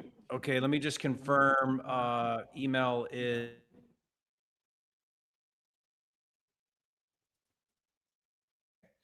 Okay, I'll write that up right now. I'll send that over to you in the next couple of minutes. I'll text you when I send it. And then just shoot me over those pictures too, because that'll be really helpful. Okay. Okay. Yep, I will do that. Then You got anything else you're selling? in a couple hours? What else you selling? Nothing right now. No, that's not true. There's we got one in Saginaw, Michigan. Oh, I'm from Michigan. It's, vacant. Oh yeah. Yeah, I grew up probably an hour from Saginaw. Oh, okay, you don't live there now, though. Huh? No, but I go there. I have family there still, so I visit. Okay. But Yeah, tell me it's got about that a, one. What do you want for that one? Foreclosure. Let's do a twofer. Not sure. I'm the working guy, and it's a partnership, and I have to talk to the money man to see what his bottom line is. We just got it emptied out. We just Okay. got the locks changed, so we need to. He's hard to get a hold of, so I need to get him to put a value on it because the realtor is ready to list it. She needs him to put How do a I value. be your go-to buyer for this stuff? Say that again. How do I be your go-to buyer? Okay. Sure. Yeah. If you're looking to buy, I hate the houses. I don't want anything to do with the houses. Yeah, and I I like love the that part loans, of it, because Okay. yeah, here's what I do. I either off it to another investor or I buy it myself and resell it. Sometimes I'll fix stuff up. Okay. We got one in Toledo we're working on also. I'll Toledo, Ohio, take that's- Toledo. It's not as far along yet. So, right. Yeah. I'll keep you in mind. I'll even handle the trash out. Like what I like to do is make it easy for sellers. So if I'll buy it, trash it out, I'll do all that. I'm set up for that. That's great. I'd rather have somebody else do I it, can too. tell. Yeah, I can tell you'd rather Alright. just move paper. You just want to shuffle paper and make money. Yeah. I do not want to deal with the houses because I don't like dealing with construction Maybe I workers, should do what you're doing because it is a lot of work. Yes, it is. That's why I try and not do it, especially long distance. I've done, fix and flips in my own town and I absolutely hate it. So Yeah, it's trying to not do the it remote 500 miles away is really, really hard. So Yeah, you're right. yes, I will send you the stuff on the Saginaw, Michigan house as well. Okay, So yeah, once I get your email, I'll send you something on that. I'll text that to you. Yep. Okay. All right. Well, I'm going to write this up, get this over to you, and love to keep doing business with you. This would be great to set up we set up a thing. You tell me what's going on with it. Like, give me the details. I'll shoot you back numbers if we can make it work. Actually, if you tell me what numbers you want, and if they fit, I'll just say yes or no. Okay. And we can All make right. it. I got to get a number out of my partner for the Yeah. Saginaw house. So I don't have that yet. So Yeah, and if you Yeah, got so money, like- if you got money burning a hole in your pocket, let me know that too, because I work with a lot of private money lenders on my projects. Okay, no, don't have that. Okay. Don't have an abundance, so no, until some of these places move. Yeah. So, Okay. Well, let's get you all right, cashed Jerry. out. Okay. Awesome. All right, Thanks, I'll talk to Kurt. you soon. All right. Talk to Sure you thing. soon. Bye. Bye. God, I love talking to intelligent investors that understand everybody gets a piece of the pie. You know what I mean? Like, it's just so refreshing. What a great lead. Yeah. Just right out of the gates there. My only question is why is he going to go back and talk to this other guy? He's got on the Saginaw property, he's got a partner. No, on the first one, the one that you're sending the contract. I don't know. Yeah. He's out. I think what he's going to do is give him an ultimatum like, hey, I'm going to sell it to someone else if you don't close tomorrow, is kind of what he described. Which makes sense. You know, if I were him and I could get 10 by pressuring the other guy, I would try, you know, but that other guy's flaking out. So It's kind of weird how he reacted to you there, where you're like, I'm interested in buying all three, and I'll send you the information. Like, yeah.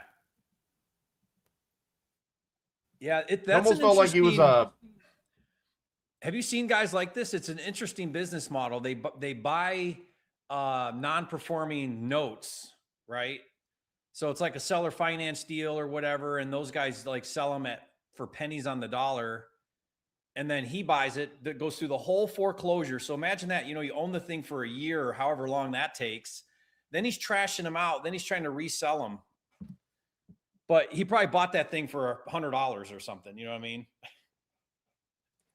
Yeah, it's a unique strategy. It's really odd of him to say, like, I hate dealing with the houses and I don't do this, when it's like you're talking about. I mean, he's gonna make a pretty penny on this. Or why does that guy not figure out how to wholesale? He basically is just the harder version of it. Yeah. Yeah, the buy resell version of it. All right, I'm gonna move away from Illinois. I'm gonna go to New Mexico.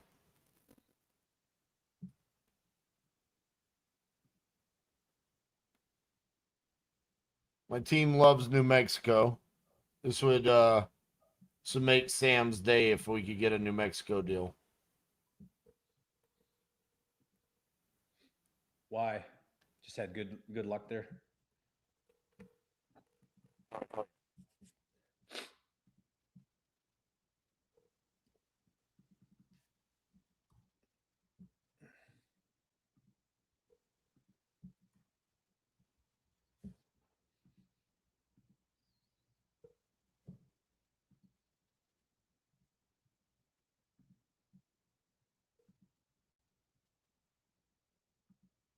Please leave your message for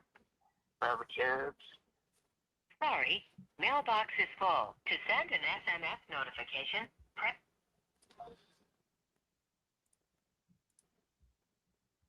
All right. I was so confident that was going to answer that I didn't even look at what the backup was.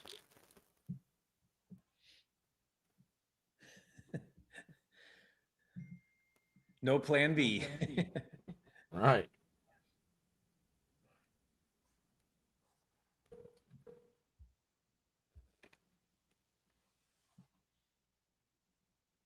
Please leave your message for.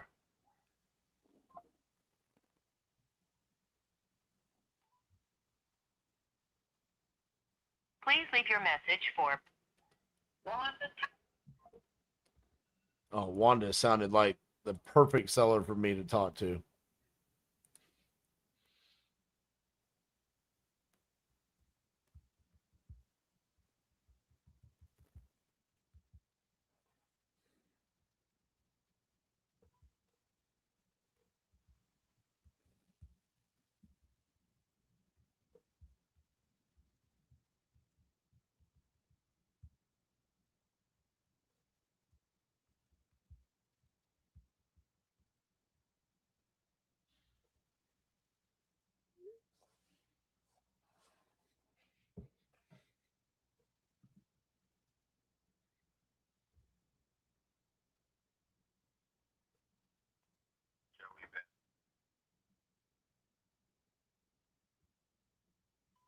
Hey, Joey, this is RJ Bates calling about your property there in Petersburg. Like you had filled out a form on my website saying that you're interested in selling that. If you could give me a call back at 817-915-6860. Thank you.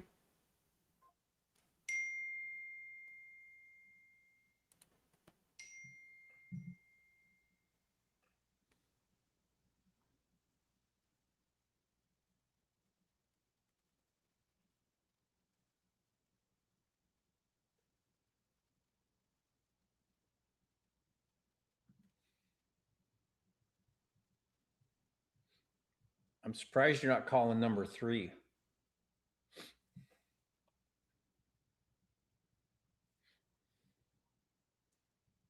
You're the one that loves divorce.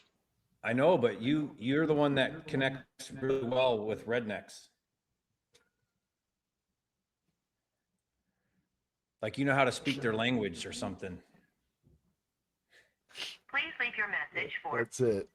Rosary Ariano. Hey, Rosary, this is RJ Bates calling about your property there on Edge Rock. Looked like you had filled out a form on my website saying that you needed to sell that. If you could, give me a call back at 817-915-6860. Thank you. Oh, I mean, this is the reason why you never called 33. RJ, I don't even need to look up. I know Russellville, Alabama is going to be super rural. These are going to be your people. Hold on, I'm getting a call back. Done deal.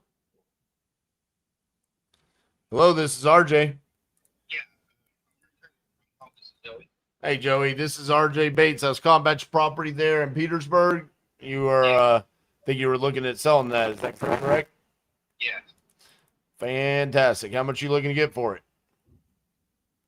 15 if I can. 15. All right. Well, tell me a little bit about what you got going on. Basically, it's the property. There is an old barn there that kind of needs to be torn down, but a lot of people, like the wood and say it's going to have that. But I don't know that. But the trailer itself, in my opinion, either gut it and redo it or just replace it. Period. What year is the trailer? 86, I believe. Okay. I redid some floors, but there's it's like place one, it's another, place that one, it's another, and it's like like I said, in my opinion, it's either cut it all the way and redo it, or just remove it, period, and something else. Are there any new builds going on around there, or any new trailers being put on these lots?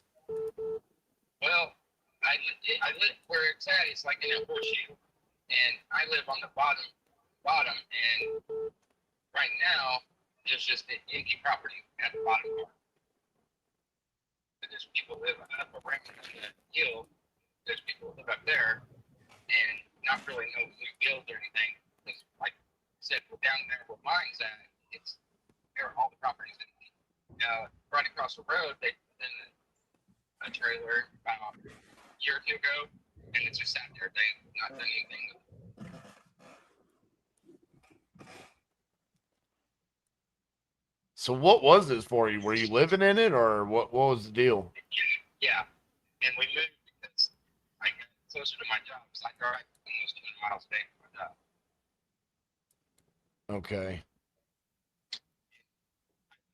I went to this one realtor guy, and he was supposed to, the third was supposed to put a deadline, and he was supposed to get a hold of me then, and just ignores me and everything. Don't get it. Don't understand what his deal is. That sounds like a realtor. Something is definitely something right. Yeah. I mean, like, at least call me and tell me something, right? Yeah. Wow. That's crazy. So he was going to list it for you? Well, he told me that in 30 to 45 days, the 15,000, and something like he does better than what he thinks, and he'll give me more on top of that. Exactly what he told me. Oh, Apparently, was he trying to wholesale it? I'm not sure what he was trying to do. Did you sign a contract with him? Yeah, yeah, Is that expired? yeah. The third would have been expired, and every time in between, when I did get a hold of him, he said everything was looking good. But now, yesterday he did finally text me and say that he was in a meeting and he'd get with me shortly. I haven't heard. I've called him 4 or 5 times a day. And I can tell he just ignores it. Right. Man, I mean, at least answer when he tells somebody something. were you ever in contact with a title company? Basically just him, and then he had um, a lady come and take pictures to send to him. But that's it, just him only. Oh yeah, he was wholesaling. And it was a lady around Petersburg. I can't remember her name. She's a realtor. And I talked to her today, and she said she don't really know much about her. She just was there to do it. That's it. But like I put him in the trailer for me, he worth anything, so I don't really consider that. Interesting. And he's the one that came up with 15,000 himself, so. So he came up with that price and then signed a contract and then ghosted you. Yeah. Yep. I think the reason why is because I think 15,000 is too much. If it's really just land and then you got to tear this down, I mean that's just, he's probably trying to wholesale it and he can't find a buyer. I mean that's all you're doing is wholesale. I mean it's just, I do it. It's the same thing. I mean like you got to get it at a deal in order to be able to find somebody that comes along. I mean, at 15, he's probably trying to move it to a buyer for like 20 or 25. Okay. And so nobody's willing to pay that. And so he's just not having a transparent conversation with you, you know? Yeah. And like all I ask you, just tell me what's going on that, not just ignore a person. Right. I mean, I just literally talked to a seller in Illinois, and she's got a mobile home that she's trying to sell. They want to move closer into town. Almost the exact same situation of what you just did, right? But they need the money from this in order to make the move. And I'm like, so how much do you need? And so we reverse engineered it, and it was 16 grand for a down payment on a $160,000 house that she's going to buy in town. Okay, well, great. I don't know if I can find somebody that would be willing to come in and buy it as an investor for more than that. But I do think 16,000 is a fairly decent price. So over the next 2 weeks, let me put this in front of the buyers, see if they're willing to come through. And if they are, great, go find your house and we can move on. But if not, then I'm going to tell you.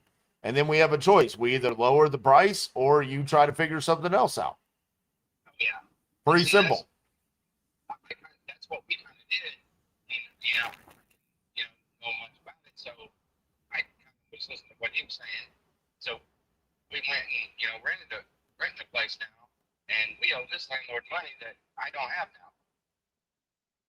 Gee. Yeah. He put us in a real bad spot. I mean, I think he knows it, and that's maybe why he don't answer. But still, that's not the way to go do business. So you were going to take some of this money to pay like the rent? Yeah. Well, what's going to happen when this money runs out? Well, I work. Oh, okay. This is going to put you in a better spot. Yes, and I like my car right now. Since I drive so much, it's a little work. So that was really going to help me out doing it this way. And like where I live to, it's right on my route, so I save gas too. Right. Let me see. I'm trying to look at just the land around there to get some land values. Oh yeah. Yeah, and Realtor.com, it says it values at 80,000. I don't know where they're getting that at. There's no. I can tell you, they're basing it off of. There's other manufactured homes that are in really good condition in that area that are selling in the $80,000 to $120,000 range. Okay. They don't know the condition of your property. Okay. So it's just an algorithm. So it's just saying, hey, this is what this much land and this size of a mobile home is going for. So Yeah. Zillow does the exact same thing. It's just, honestly, it's very misleading to homeowners because they're like, oh, well, Zillow's willing to pay me 80 grand for my house. And it's like, they're not. No. And I seen that. I knew better. I was like, no, I don't know much about Right. that. I mean, and the lady that came and took pictures, she was telling us that there was a construction crew around there that redid a whole mobile home, and they ended up getting like 90,000 for it. And like she said, she don't know how they did it. They did it. Yeah. Yeah. I mean, I can see that. I mean, but rehabbing a manufactured home, there's few and far between people that actually want to do that, especially if they're older. I mean, it makes sense if like it's some cosmetic updates to like a late 90s, early 2000s, but when you start talking about 80s and 70s, because what I have pulled up says it's a 1979. Now I don't know if that's accurate or not, but even in the 80s, I mean, that's you're getting to a point where it's all, like you said, it's almost better just to get rid of it. Yeah. Yeah, because I mean, you got to gut it, put all that in there, but it's cheaper just to find a nice one that's in good shape, and have that put in. I don't know. I think about it, but Right. So your lot is 15,000 square feet, right? something like that. I think it's like 0.34. That's what the deed says. I'm thinking right. Okay. Like, how fast are you needing money? As soon as possible, since this guy did what he did, and it's in a real bad spot. And he's just ignoring you?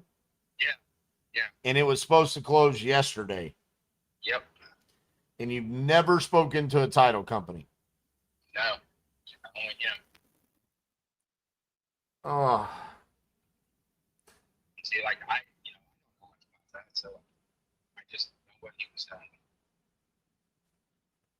Because, see, the issue is that, I mean, technically speaking, you're still under contract with them. I know it expired yesterday and it was supposed to close, but like, almost every contract has some sort of language in there where there's some sort of extension or something like that.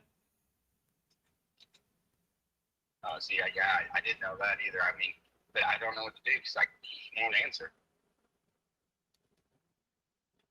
What's his name? But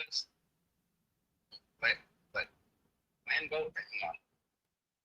Last name. Well, I don't know. That doesn't ring a bell. Because I know a lot of people. I mean, I train people on how to do this. So I was like, if I know them, I'll just call them and be like, bro, get out of the way. Let me show you how to do this. Yeah, I think he's from like Florida or whatnot. But the lady he had trying to take pictures was from around there. The name, it's like right there, but let me see if I can find it.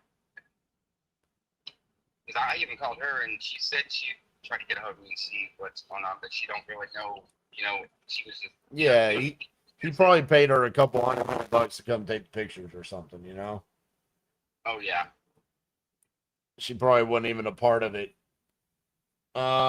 I just don't understand why he told you 15,000. I mean, he had to have thought that this, but you told him like the mobile home is not in good condition. When I was speaking to him the first time, he was actually checking on the internet on prices and stuff like that. But you didn't tell him like, dude, I think you should rehab this mobile home, because I could see how he could think 15,000 would work if the mobile home could be remodeled. Yeah, and no, I told him how it was, and he's like, well, everything kind of got a back. Just, maybe not you, someone else. I don't know about that, but yeah, okay. Like, realistically, like, ignoring the 15,000, because we gotta act like that's not a reality. How much money do you need in your pocket?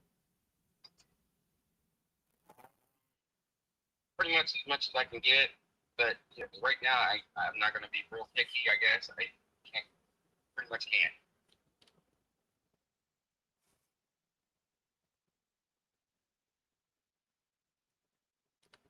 I mean, if you want to throw me an Because offer, there's lots around there that are smaller that sold at 5,000. yeah. And I know my sister sold half of her lot to a guy, and she got almost 9. But that's because he bought the lot next to it too. Right. And so yours is a little bit bigger, but then we also had to get rid of the mobile home. Yeah. So like that costs money. Whereas this other guy was saying, well, there's value to it. It's almost like, well, not if we're getting rid of it. If the play is to just get rid of it and put something else on there, well, then it just costs money. There's no value. There's only value if you're rehabbing it. And so it's almost like we're trending closer to that $5,000 number than we are anywhere close to that $15,000 number. How much? That $5,000 number. Oh, yeah, that's really low. Because if I'm going to come in and I'm going to wholesale it, I mean, I got to put in a margin for myself as well. So if I'm at 5 with you, and maybe there's somebody that's willing to come in and $7,000, $8,000, $9,000 range, maybe. Yeah, well, now, like the empty trailers across the road, I think they gave close to 5 for that, and it's just like a hill, and they had a rough time getting that trailer up in there. I don't even know how they got it up there. They about flipped it over and everything. How big is the lot? I'm not sure, but it's smaller than mine. And how much did they pay for it? About 5, I think it was close to 5,000. Right. And that's the issue is like basically every lot is smaller than yours and it's going for 5. Anything that's bigger is like actually just zone commercial. Yeah. And I know that like the light pole there was broke, tore down, so they had to replace all that too. Well, hold on. There's a house that got built, a new build Right across the road from me. on Bradfield. I don't know how far away that is. There is a new one. It's been there for a few years, but it's a newer house right across the Blacktop Road.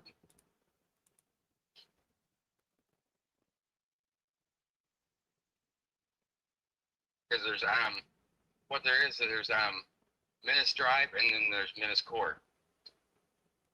Okay. I'm looking at that. And that's where that Menace Drive, it was on Menace Drive. Mine's on Menace Court. Right. Menace Drive is basically nicer houses around through there. Right. And a lot of people get confused with that. Yeah. I don't know, man. I really think that it's unfortunate that he told you that $15,000 number. I think that's very misleading to you, and I can totally understand, but I do think that this needs to be closer to that $5,000 dollar mark. If you're going to try to move it quickly to an investor. But I think you're also in a potential sticky situation with the fact that they have a signed contract with this guy. Yeah, what I understood after the 45 days, and like I said, he don't even answer. So I mean, to me, that's not right. That should be like breaking a contract right there. Did it say anything on the contract about earnest money? I don't recall. I mean, technically speaking, if he did not close the majority of time, that is like, okay, he's in breach of contract. but he might have a clause in there that protected him.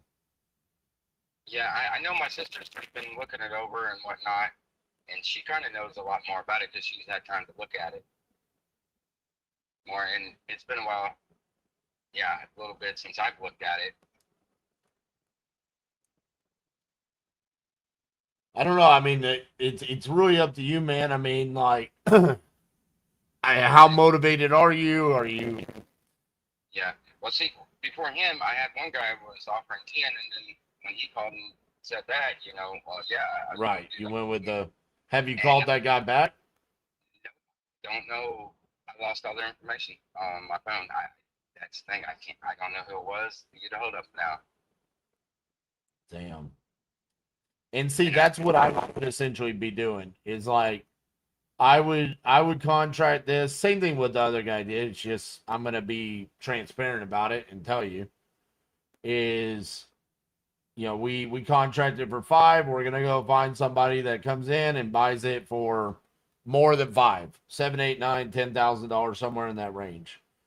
I think honestly, based off of what I'm seeing, the buyer is probably gonna want that somewhere between 7 and 8, which is, I mean, we're just dealing with low price points. It's just not. Yeah. Oh yeah.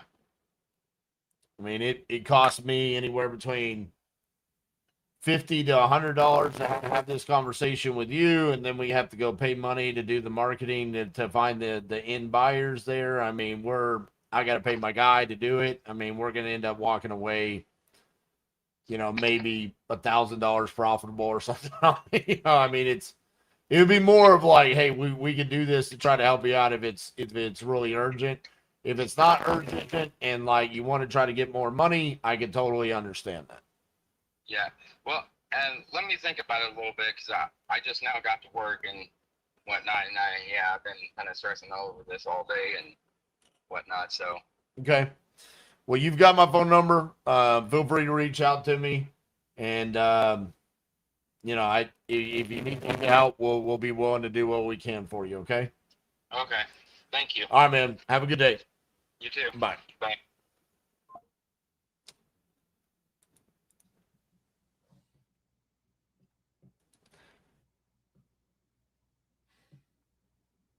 Is there ever going to be a live, Jerry, where we come on here and we don't have to deal with a crappy wholesaler that screwed somebody over? I mean, that's what causes all this regulation, stuff like that. That's in a state with regulations already. Yeah. Yeah. It's in Indiana. They have a lighter regulation, but it's still a regulation. But this is how we see states go from the light regulations to the wackadoo extreme ones. I mean, how hard is it to just reach back out and say, look, you know what? I gave it my best shot. I can't do it. Here, let me terminate the contract. You know what may even be going on? There might even be a memorandum on that. I didn't want to tell them the bad news there. But I fear that. that guy, but you know what, Jerry? The reason why the wholesaler doesn't want to reach out and tell him the bad news is because he was never transparent up front about the fact that he was wholesaling. Yeah, so now he feels stupid and he doesn't even know how to explain it and all that. Yeah, I mean, he literally said it yesterday on closing date. I'm in a meeting right now. I love it when people say I'm in a meeting right now. Really, you're that busy? You have so many meetings? Just on this closing date, that meeting trumped the fact that you needed to tell this seller what was happening with their property? Yeah, I don't think so. Yeah, especially at that price point, right? Because I mean, you and I do low end stuff like this all the time. I just did one where it was 3,000, wholesaled it for 10,000. Those can go any way. I don't know if you remember, but I contracted on one of our calls at 3,000. And then I went through my dispo and there was no buyer. Everyone was like, dude, this thing is just really bad. So then I did some research. I'm like, I could probably, if I buy this, I could probably resell this, but I got to be at like maybe $1,000 because I'm going to have a little bit of closing costs. But you know what? It was so easy to have these conversations with the seller because from the very get-go, I told her, I don't know. I just don't know. This is going to be tight. I'm willing to spend my time and give it a shot, but don't be surprised when I call you back up and say, I can't make this work. Let's revisit things.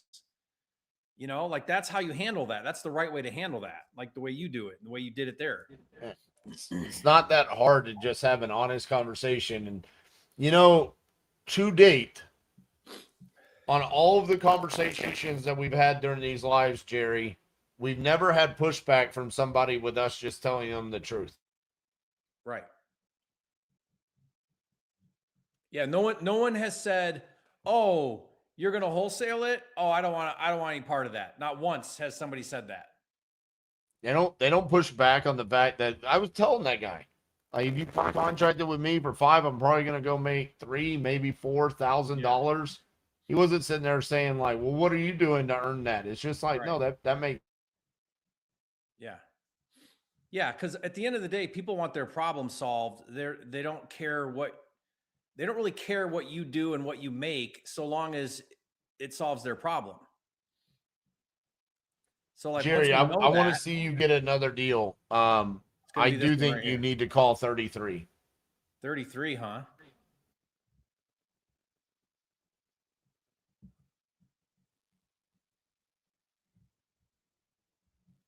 Are you calling 3? Yeah. Just because you didn't.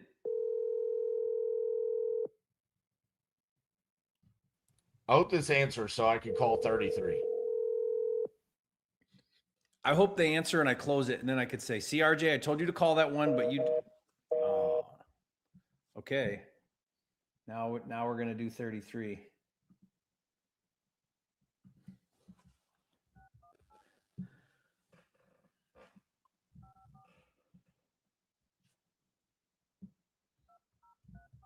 Actually, hold on before you dial that.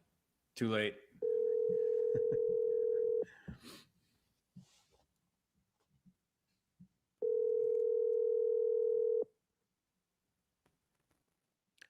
Most of the time, RJ's recommendations are good ones.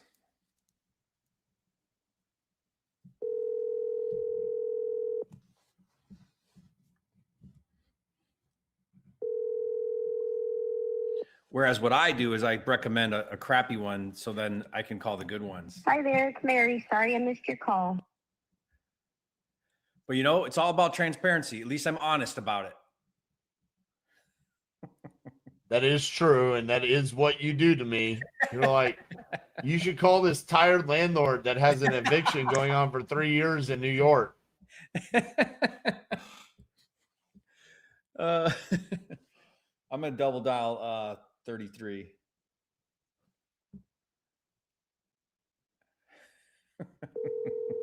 Remember you did that? Like, RJ, you should call this one. And then you're like, why am I calling a tired landlord in New York, Jerry?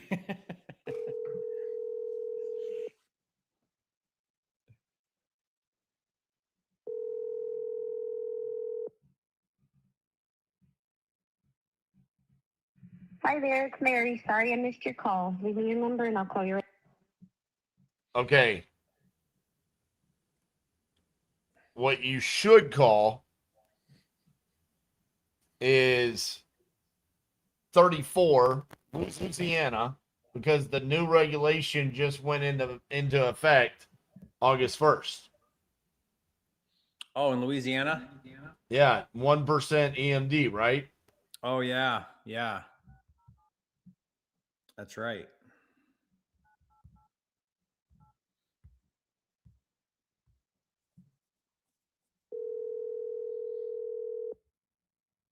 You know what's funny about that law is you would think if you're going to make an EMD amount requirement, you would also make a due date requirement.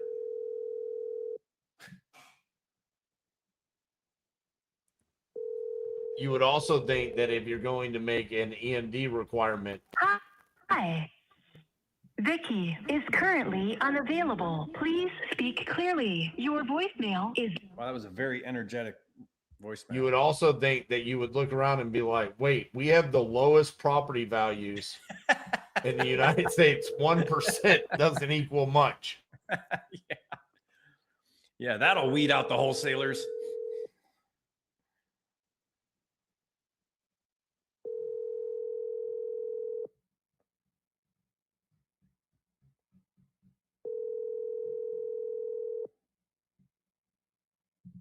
Hi. It's actually not a bad. It's the first time someone's done that. Like a state's done that requirement for regulation. All right, where am I at next here, RJ? Let's see. That Indiana one doesn't look bad. I was looking at that one earlier. What number is that one? 32. You know, I have noticed. Tell me if you think this is accurate. I've noticed we later in the day we have a harder connection rate, like generally speaking. Yeah, I think it's just that time. I mean, in the East Coast, it's 5:30. Yeah. I don't know. Okay, let's see if we can get here to Kim. You're the one that makes these lives mandatory 3 hours long. Hi. If you record your name and reason for calling, I'll see if this person is available. Jerry, calling about your house on 450 East Street.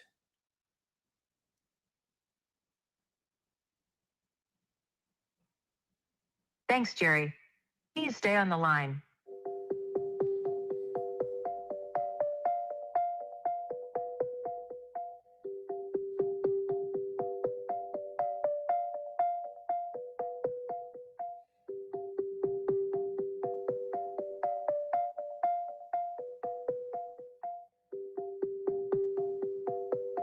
I'm sorry, this person is not available. If you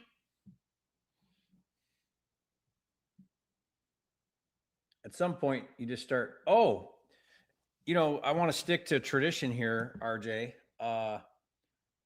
Where is San Angelo, Texas?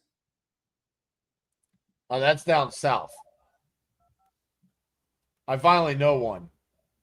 See, look at that. You know where it's at. Now I'm nervous and I'm double checking. I mean, down south is a pretty broad statement about Texas. Can you be a little more specific? I'm dead wrong. It's south of me, but it's not. It's literally right in the middle of the state. Hello? Yes. Hi, is this Lindsay? Is that how you say it? Yes. Hi, Lindsay. I'm calling about your property on Concho Drive. Yes, sir. Yeah, I understand you're looking to sell that. Is that right? Sell my house. It's sitting on my grandma's property. How'd it get over there? We had to move it because the land that I was renting, well, he was turning it into like just something else. So I had to move my house from that land to my grandma's, and it's kind of just sitting there now. So it's a trailer. Yes. Okay. Well, so it's no longer at this address on Concho Drive. No, it's at that address. I had it at a different address. That's why I put my grandma's address, because it's a single wide. It's Okay. about 60 feet long. Okay. And if someone bought it, they would need to pull it out of there and move it somewhere else, right? Yes. Yeah. Okay. Well, what do you want for the trailer? I was just gonna see what y'all would offer on it and kind of just go from there. I mean, not much. What- Needs some, and yeah, it needs some remodeling done. Yeah, I figured. So, I mean, usually for something like that, what year is it? I don't know. It's like in the 19s. 19s? It's all pretty. Yeah, it's a pretty old trailer. 19s like 1900s or like 19 I want to say like the 1980s. 2019. 1980s? Mm-hmm. Yeah. I mean, I would probably pay $1,000 for that. Okay. Would that work? I'm gonna talk to my grandma. I mean, I don't see why not. I'm just trying to get whatever I can get for it. What did you spend to move it to grandma's? Do you remember your delivery? Yeah, we spent $1,200 to get it moved. That's all, huh? How far did it Yes. go? It only went from one side of the highway to another. Okay, so just across town. Yeah. Yeah. Yeah, I would probably buy it and sell it to like a local mobile home park or something like that. But All right. so why do you got to talk to grandma? Is do you own it or does she own it? I own it. I just kind of go through, like, take it to her because I'm not real good at kind of doing all this. But she told me to get whatever I get. Okay. But do you own the title for it? Huh? Do you own the title?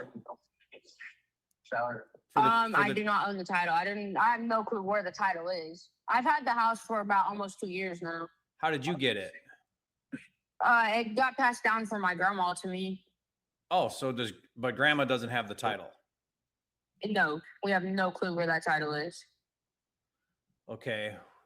We'll probably need to figure that out. So that kind of also justifies, like, you know, you almost need to give it away and have someone haul it out of there and get it off your property is like a win. Yeah. You know, like I don't think you should be thinking you're going to get much. Yeah, I didn't think I was going to get much. Not with the condition it's in either. Yeah. It's not in like terrible condition, but it's not in great. Okay. Yeah, because sometimes the cost of transporting it is more than the value of the trailer.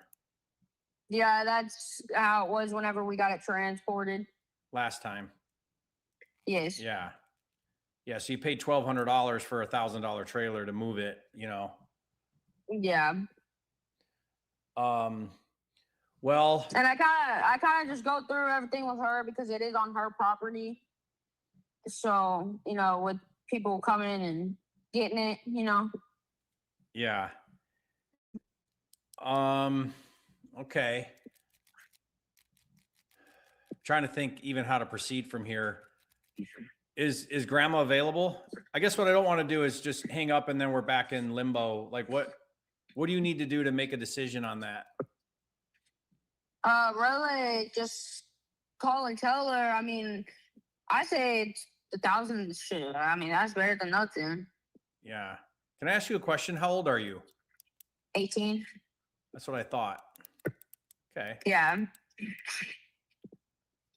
And are you living at grandma's now? No, like no one's in the trailer, right?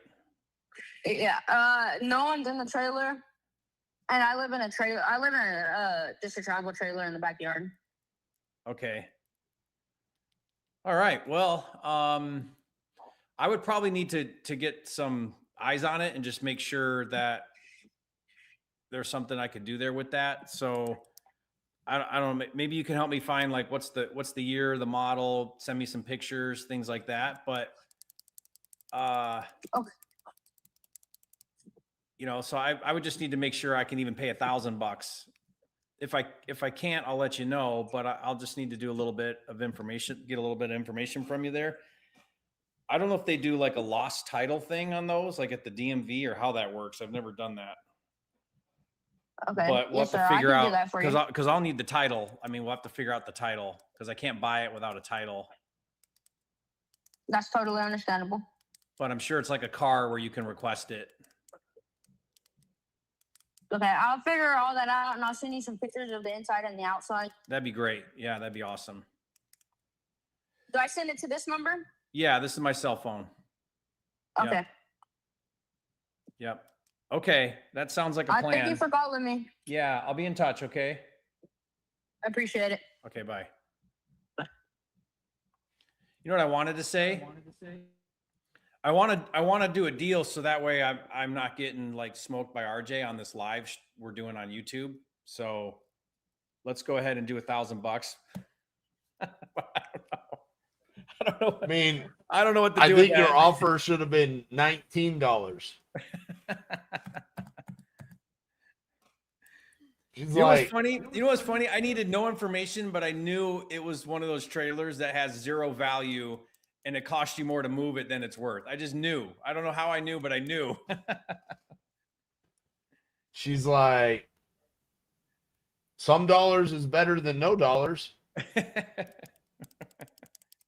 Well, she even confirmed. She's like, yeah, that's what I found out when we moved it here for $1,200, that the transport was more than the trailer. She's running a strange business model. $1,200 to move it here so I could sell it for $1,000. But I know a guy that buys those for like that $500,000, and then he sells them to like parks for 8, 9, 10 grand, you know. All right. Well, let's see where we're gonna go here. What are we gonna do? How can we officially smoke Jerry on August 4th? You would need to get one more if you're going to do that. I know. I mean, I technically did send out a contract for $5 grand. He did not say for sure I'll sign it, but Yeah, I actually think what he said is I'm going to use your contract to get someone else to pay me more. yeah, at least he did admit he was going to shop his buyer with my contract. He did actually For say the that, next so. 24 hours. Yeah, but I capped it, so it's only for 24 hours. So you Yeah. abuse me for 24 hours. Okay. Hi, is this the owner of 734 East Andover? Yeah. Hi, this is RJ Bates. Looks like you filled out a full form on my website about needing to sell that property. Is that correct? Needing what? That you were wanting to sell that property? Well, fantastic. Glad I got a hold of you. How much were you guys looking to get for it? We have 85,000 on it right now. Like a mortgage, or what do you mean? No, we're selling it ourselves. And so either a cash offer or possibly let somebody put down like 50,000 or something like that, and then pay so much a month to pay it off after. Okay. Something like that. Where's it listed at? Because I pulled it up here on Zillow and I didn't see anything. I think I took it off of Zillow at one time, but it's on the marketplace. Oh, like Facebook Marketplace? Yeah, and it's I think a lot of places. If I can see, I have a paper of everywhere we listed it. Let me see. Well, how's that been going so far? We've had quite a few different people to call about it. We had a couple people come look at it. One thing is we're dealing with. We have to have a survey done of it's a half an acre, and when we bought the place, the guy, we didn't know him, and we found out later he was a creep. And the guy was supposed to, he paid off his place, and he was supposed to give us our deed to us, give us our deed and give us all that, and he never did. We took him to court. We have a court order stating yes, we own this place because we thought he took our money and we bought it, and that he was supposed to get the survey done and get our deed done, and he still hasn't. And it says if he doesn't, we can do it, that type of thing. And we looked for surveyors. There's not a lot around here, but we do have a surveyor that said they would let us pay them at closing. So we could pay him out of closing, out of whatever money we get for the place. We can pay him then. But we can't set up a time for him to do a survey or anything like that unless we have a closing plan, because then we have to make sure it's something that will go through, so that, of course, if something happened and it didn't, then we still owe him the $5,000. So, but he said he would do that.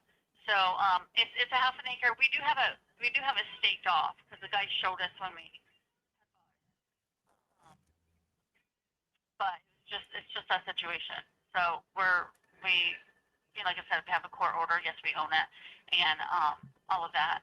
And he can do surveys. As soon as we have a closing date with somebody, and we know it's going to go through, then he will do the survey and do all that. And then the survey is us getting a deed from a lawyer, since the whatever we call him, the jerk or the idiot. doesn't do anything. And so we can do it that way and everything. We were just waiting on trying to get a surveyor because the first one was like over 7,000, but we have one that will do it for around 5,000. So that's the situation.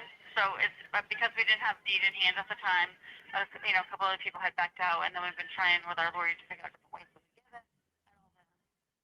We finally have a surveyor that says yes, they would do it that way. So by the time we actually do the close-in, we would have it then. So I hope that's not confusing. That was not confusing at all. That was a fantastic explanation as to what's going on there. Now, how much did you say the survey was? It's about 5,000. It's 4,900 something, 400 something. That is a very expensive survey. That's what they are these days. Even the judge is like, oh, they're a couple $1,000, and we're like, okay. And we looked at it, more. They might have been years ago. Jeez. But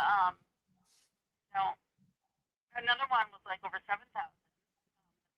Hold up, and this one was, and it's just a half an acre, off of his two-acre parcel or whatever. So, but it's stakes are out, so if someone comes to look at it, they can see the area and where it is, where the stakes are and where all that is. It has a very nice big garage and back lawn, front lawn. It sets back from the road, the driveway. So that's nice. It's very quiet out here. And you said it's a half acre or 5 acres? No, a half an acre. Half an acre. Yeah, it's just a half an acre. Yeah. I'm surprised. Seems pretty big to me for a half an acre. But there's a lot of like flower bushes that were here. We have some berry bushes. We have 2 or 3 crabapple trees. My sister last summer they came and picked up bags and bags full of it because she makes jellies and jams. So she made some crabapple jam and and there's a big field on one side of us that the next person way down owns.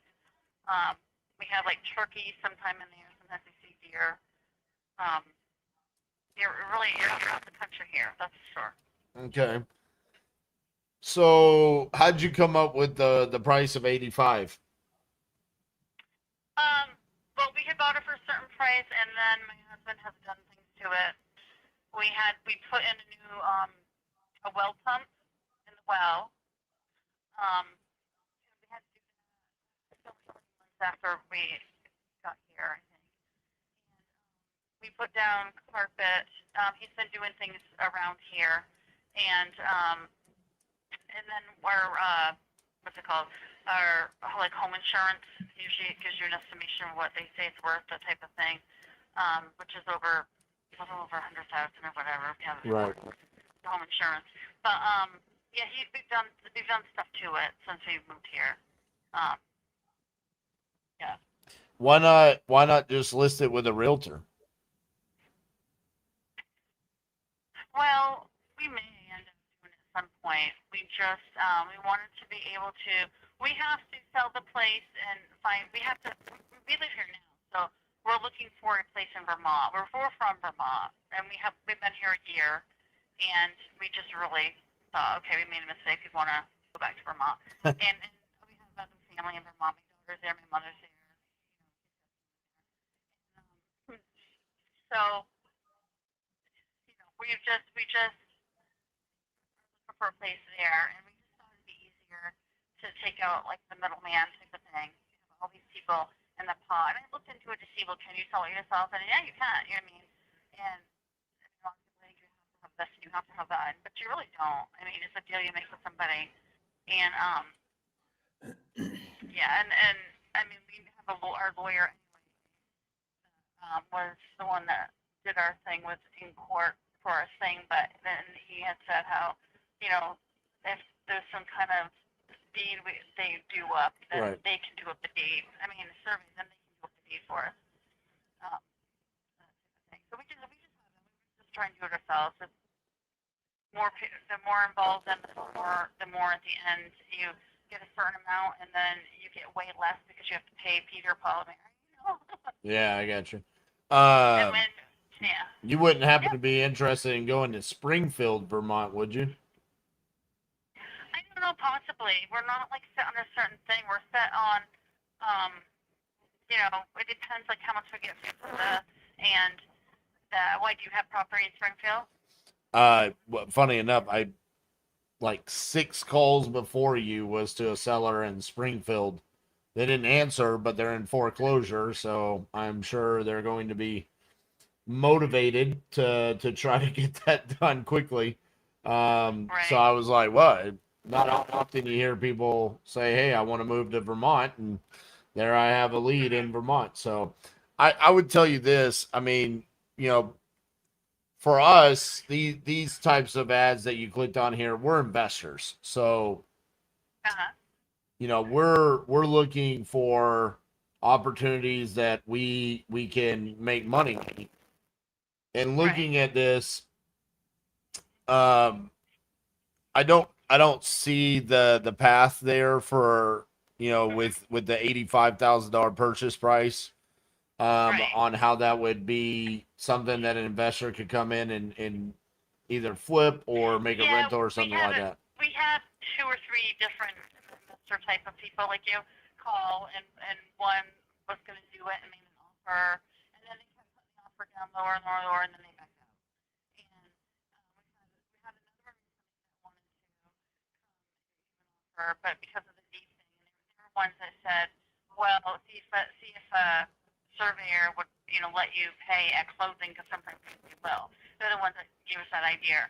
So we had asked the one we had talked with, and so yeah, we had a few of them, you know, contact us. Yeah. So How low did that initial investor go? We first had one for 75,000, Yeah. and then they kept on and on, and they're the ones who set the price. And then I think at the end it was like 50,000, but then they backed out completely, Right. because her boss had said, oh, you know, there's a deed and everything. And situation. We've really had a hard year here. It's been awful. Yeah. It's a beautiful place and everything. We're far out from town, which a lot of people want to do that. But we just like to get a little closer to a town. And like if I had to call an ambulance here or something, it would probably take like 45 minutes to an hour, probably an hour before they'd get here. What's around here? But like I said, it's country, you know, like that. Right. See, like with it already being on like Facebook Marketplace, and you not getting overwhelmed with offers, that means you're not hitting the investors at all. Because like one of the things that I'll do We've is had quite a people get a hold of us that were investors. They're mostly the people that have been getting a hold of us. We have a couple families, right. but most of them are investors that. So like to give you an idea, like say if we wanted to wholesale a property in a super rural location, then one of the ways that we would do that is by leveraging Facebook Marketplace. But we would put it out and it would be at a price point that, you know, within 2 to 3 days, we're going to have 4, 5, 6 walkthroughs and offers. And those are not going to be wholesalers. Those are going to be flippers, landlords. We're going to have those offers ready to put non-refundable earnest money down and move forward in a quick timeline. So if you're not getting that kind of action, you're probably talking to a lot of wholesalers that are then, which is what I am, right? The only difference is you saw my website and came to me, that they're going to want to try to beat you up on price and get you down, which is what happened, I think, on that other one where you got down all the way to 50,000. I'm curious if they were trying to wholesale it or not. Yeah. So that's kind of like that's why I was asking why not list it with a realtor. I get trying to do it on your own. The benefit of the realtor, because to be honest with you, I'm not a big fan of realtors themselves, but the access to the MLS and getting it in front of all of the owner occupants that are looking for that place, that are looking for like the description that you just gave me, you know, getting away from town, the trees, the flowers, and all of that, like that's where that gets sold, right? Right here is kind of the Facebook Marketplace is kind of the investor wasteland of right? That's what you're gonna get is like a bunch of us. And it sounds to me like the price that you guys are desiring is more not from investors. It needs to be that owner occupant that wants to live in that location. Right. Yeah. That's So- true. Yeah.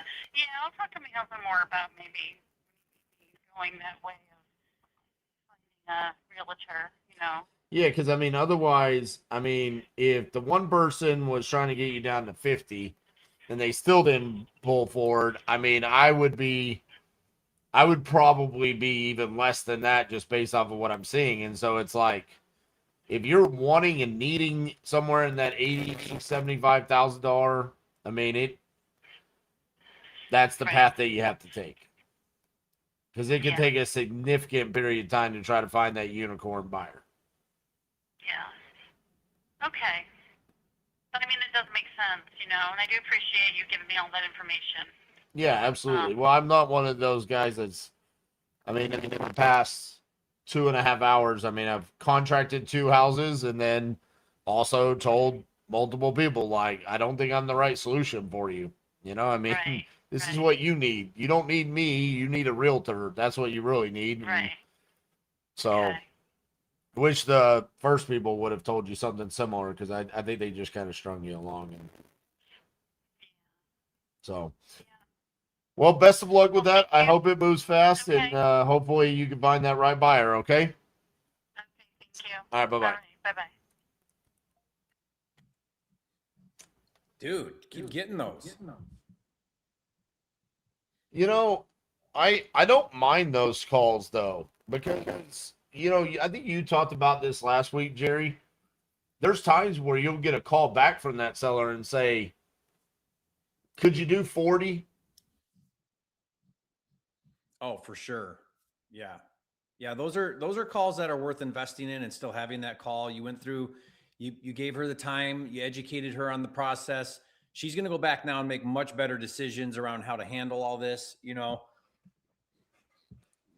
All right, you want to do one more? Yeah, let's do one more. I'm going to try to do number 2.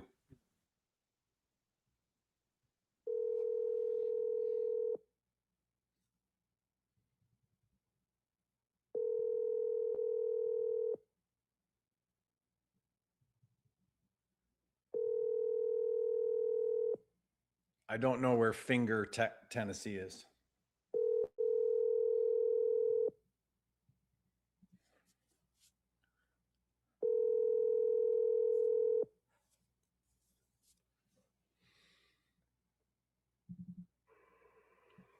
Oh, sorry, can't come to the phone right now. Let me. Finger, Tennessee would be directly east of Memphis. Oh, very close to the Chickasaw State Park. Mm. You knew that off the top of your head, huh? It's because I'm a nationwide virtual wholesaler. Hey, where is Copperas Cove, Texas? Copperas? I don't know how to say Copperas Cove? Yeah, there you go. That is, if you're going down I-35 from DFW down to Austin and San Antonio, you're going to see a Buc-ee's at Temple, Texas. Yeah, and you're going to stop there. And then if you take the wrong turn, you're going to end up in Killeen and Harker's Heights and Copperas Cove. Once upon a time, I did about 15 roofs down in Copperas Cove. Hello. Hello, is this Nancy? Are you kidding? It was a voicemail. Nancy got you good. She got me good there. All right, RJ, give me a recommendation.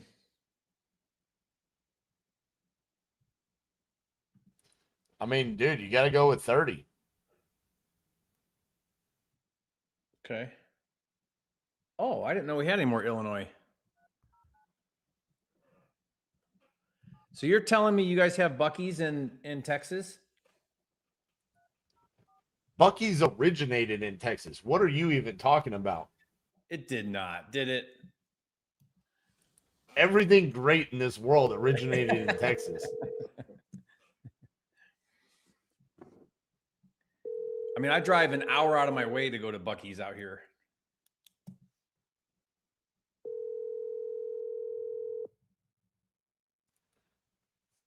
The first Buc-ee's opened on July 28th, 1982 in Clute, Texas. Your call has been Wow, you're forwarded to right. voicemail.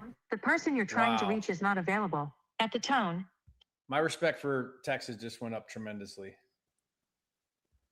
It was a modest 3,000 square foot convenience store, quite different from the massive travel centers known today. I don't care what time you go in a Buc-ee's, it's packed.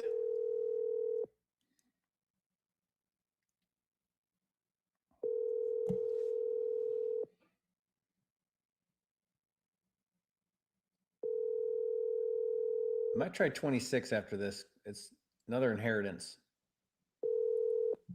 Did you your call know has been forwarded to voice. that founder Arch Applin was nicknamed Beaver, and that's why Buc-ee's has a beaver as its Oh. mascot? I did not know that. That's it. That's good to know. I always wondered where the beaver came from.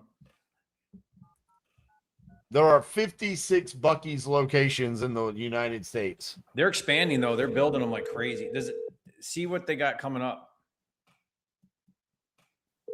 Yeah. Texas is home to the majority of the stores. Really? Please leave your message for Jonathan Jones. No, I don't want to. All right. I'm going to try one or two more here, RJ, for today. Which one? Hey, why couldn't the bicycle stand up on its own? Oh, gosh. Why? It was too tired. That's good. That's good. Hey, speaking of beavers, I'm going to call 17.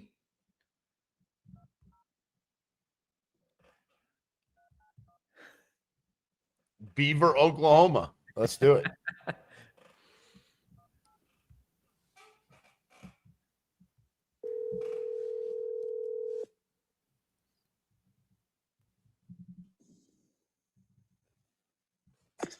Hello? Yes, hello. I think I'm calling for Lilia Mundo. It's about a property for sale on Cherokee Drive. I think you got the wrong number, man. Oh, shoot. Okay. You don't have a house you're looking to sell, do you? No, I don't. Darn. All right. Thank you. Okay, bye. Wouldn't that have been funny if he did? You know, that call reminded me of a moment of one time I ordered a thesaurus online, and when it came, every page was blank. I literally had no words to describe how I felt.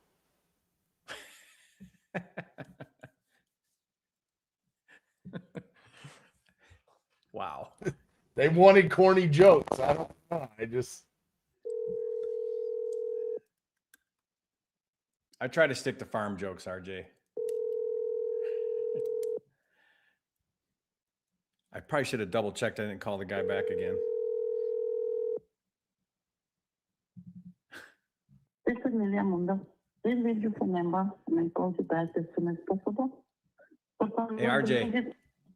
What does a mathematician do when he's constipated? I don't know. Works it out with a pencil.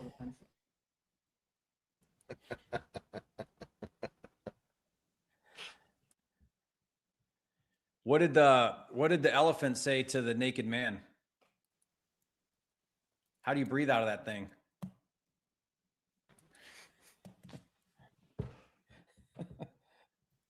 That one was good. that was. All right, RJ. I think we call it a day. All right. Well, Red Panda came through like a champ again. Yeah, good leads. Danny said he texted me a new photo. No, we're not putting that one up. It's me as the Bucky Beaver. I don't know about that being on the internet. Oh yeah. But Yeah. shout out to Red Panda for the leads again today. They are awesome. What is this? The third, fourth time that we've come on here, and every single time it's been fantastic. Yeah, definitely going to keep them in the rotation. For sure. So, Jerry, thank you for phoning it in today and letting me come back and gain some confidence. Yeah. I needed that. Yeah. Do you think your depression spout's over now? Yeah, I think I'm okay. Last week was pretty bad. I mean, people were saying I was emotional and I was too aggressive with sellers and I have lost my touch. I mean, honestly, the past week has been really, really rough. Well, I'm here to support you through it, RJ. Yeah. Well, I appreciate that. We running it back again next week? I think so. All right. Yeah, I'll be in town. Let's do it. Danny gets to stay employed for another week. That's fantastic. To everybody that's watching, make sure you like our videos. Show Red Panda some support. Also, check out the websites that we dropped in the chat. I will drop mine in there here in a second. Have you gotten yours in there? Yep, I'll do that right now too. Yeah, they're offering a cool promo or special or whatever. Yep. So check those out. Awesome leads today. Honestly, at times it was so ridiculous that I was almost embarrassed how easy it was to close, because it did almost feel like some of the conversations we had today were fake. Yeah. So, but out of 34 leads, we didn't even get to still a bunch of them. You know, there were some great deals in there.